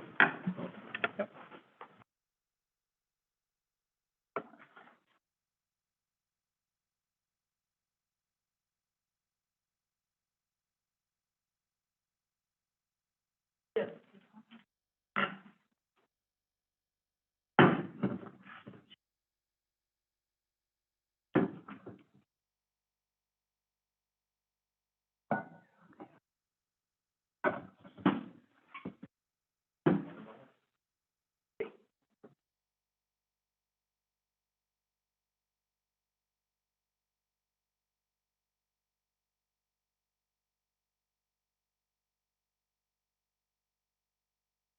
Diane, you will be missed also. Yeah. Yeah, I've enjoyed having you sit beside me. And you I have just one more had to make a meeting scene too. right here at the end. It's okay. We're a team, we take care of each other. And my report is, you know, taking part in these long-range facility planning meetings have been, very interesting. Just the conversations we've had. I also want to mention that I feel like as a board, we were in the process of, building relationships, working together, forgetting mistakes that have been made. The grandstanding that happened today, I am, disappointed in. Nobody likes to be blindsided, and I would appreciate if every trustee is, if they're gonna come and grandstand, I would like to have some forewarning for it, because maybe we can work together in the spirit of cooperation that a team should do. And I hope in the future that you can come to the superintendent, the board chair, with those issues. Those are some pretty major things. And to be, you know, go through that grandstanding was terrible. May I Pretty respond? awful, okay? May I respond? So, no, you may not. I may not. No, you may not. This is my trustee report, and we are going on to administrative reports now. We'll talk after. No, we won't. Good. Denise? I'd like to thank, first, my colleagues for all their hard work on the budget, reductions and the, you know, working with me and being patient with me with getting the numbers to you. And I know we have a lot of work ahead to kind of fine tune those and gather the information for it. And we'll make it happen. I know we will. I want to thank Micah for everything he's taught me. I know you're not gone yet, so I won't say too much there, but, and I do want to thank the board for their support tonight, for, the work that, I've done in the election and then, with the proposal, and just thank you for supporting our recommendations. Really appreciate it. Nothing for me. It is Teacher Appreciation Week, which is kind of fun. Our teachers, I think, make up the best of our community, and they're our most important people because they care for and serve our most important, our top priorities around here. And it's fun to see them get loved on by PTAs and different community groups across the community, and appreciated it also. Notably, out at Rankin, I know somebody out there personally that was very touched by the Veneration Church reached out this year, kind of first time adopted them, and went, appreciate it. Nothing. Nothing? Pete? Said no. Oh, okay, sorry, I didn't hear that. Forgot one part. I forgot. Oh, Just for all of you that don't know, I'm on the PTA at Russell, and they did a big project with a mural. They made a mural, and they did a lot of work working with each student in there. They talked to them about what it was to be a Russell Ram and what it was to live in the Flathead Valley. And each child drew pictures. They did collaborative pictures. They did pictures by themselves. And they took the artists that worked with them. It was Mrs. Holden, which is a fourth grade teacher, and then Lindsay, I forget her last name because I know her as Lindsay. They worked really hard with the kids, got all of these together, and then took pieces like of the kids' actual drawings and put them up on the wall, and then painted it, and then the kids got to come through and do handprints, so they'll be on there for anyway. There is a celebration of that mural on May 16th from 3 to 5 for like Russell parents, and then like 5 to 7 for the whole community. But if you're out and about, I think that a board trustee would be counted as a Russell parent, so you could go in, and, you know, flyers. Thank you. oh, Sherry. That's fun, so, I'm good.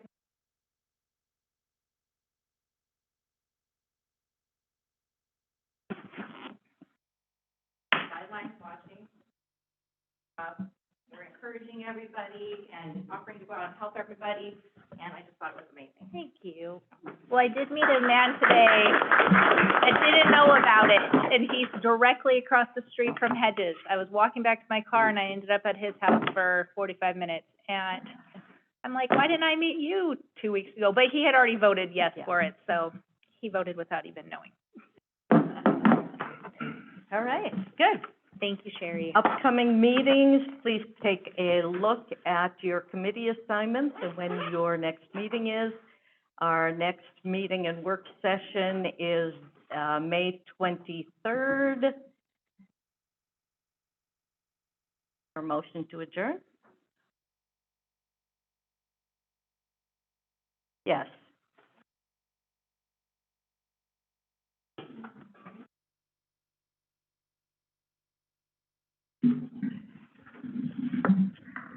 This is where I get to talk about stuff that's not on the agenda. I am following your rules. And everything I spoke about tonight was an agenda item, and now I get to talk about.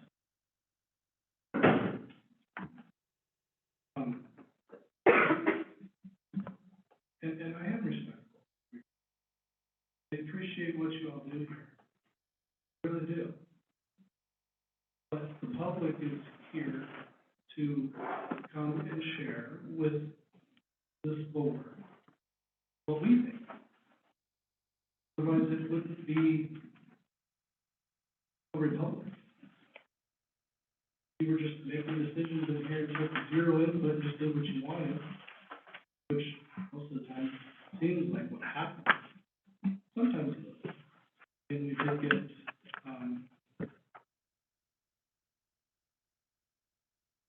the MTSBA didn't do the superintendent's search, for one example. That was a close one.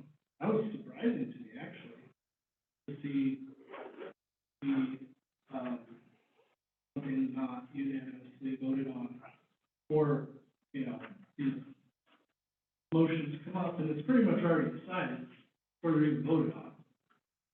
What's gonna happen? That's, like, most of this, either, you know, one or two dissenting, or just unanimous third time. So, I do like to see when people discuss, share. That's part of what I'm doing here. So, the way I was treated tonight was really nice. I'm sitting here. Nobody else is sitting here. What about my time? I don't have to sit here. You probably wish I wasn't here. That's how I feel. The way I'm treated. All right. I didn't take any time yesterday. It was 10 o'clock at night. Was that not being respectful? What you said to me tonight, right? And I hope you really go home and think about it. And how you've treated 30 seconds, Sean. in this meeting tonight. People that are standing up with the courage to point out, hey, something unethical happened. We should pay attention to that. We should be above and call it out. And there should be some accountability to all involved that were unethical. It's right in the code. It's right in the evidence. Please look at it, and I'd like to see some accountability. Thank you. Thank you. Is there a motion to adjourn? So moved. Second. Moved and seconded. All in favor, please say aye. Aye. Meeting adjourned.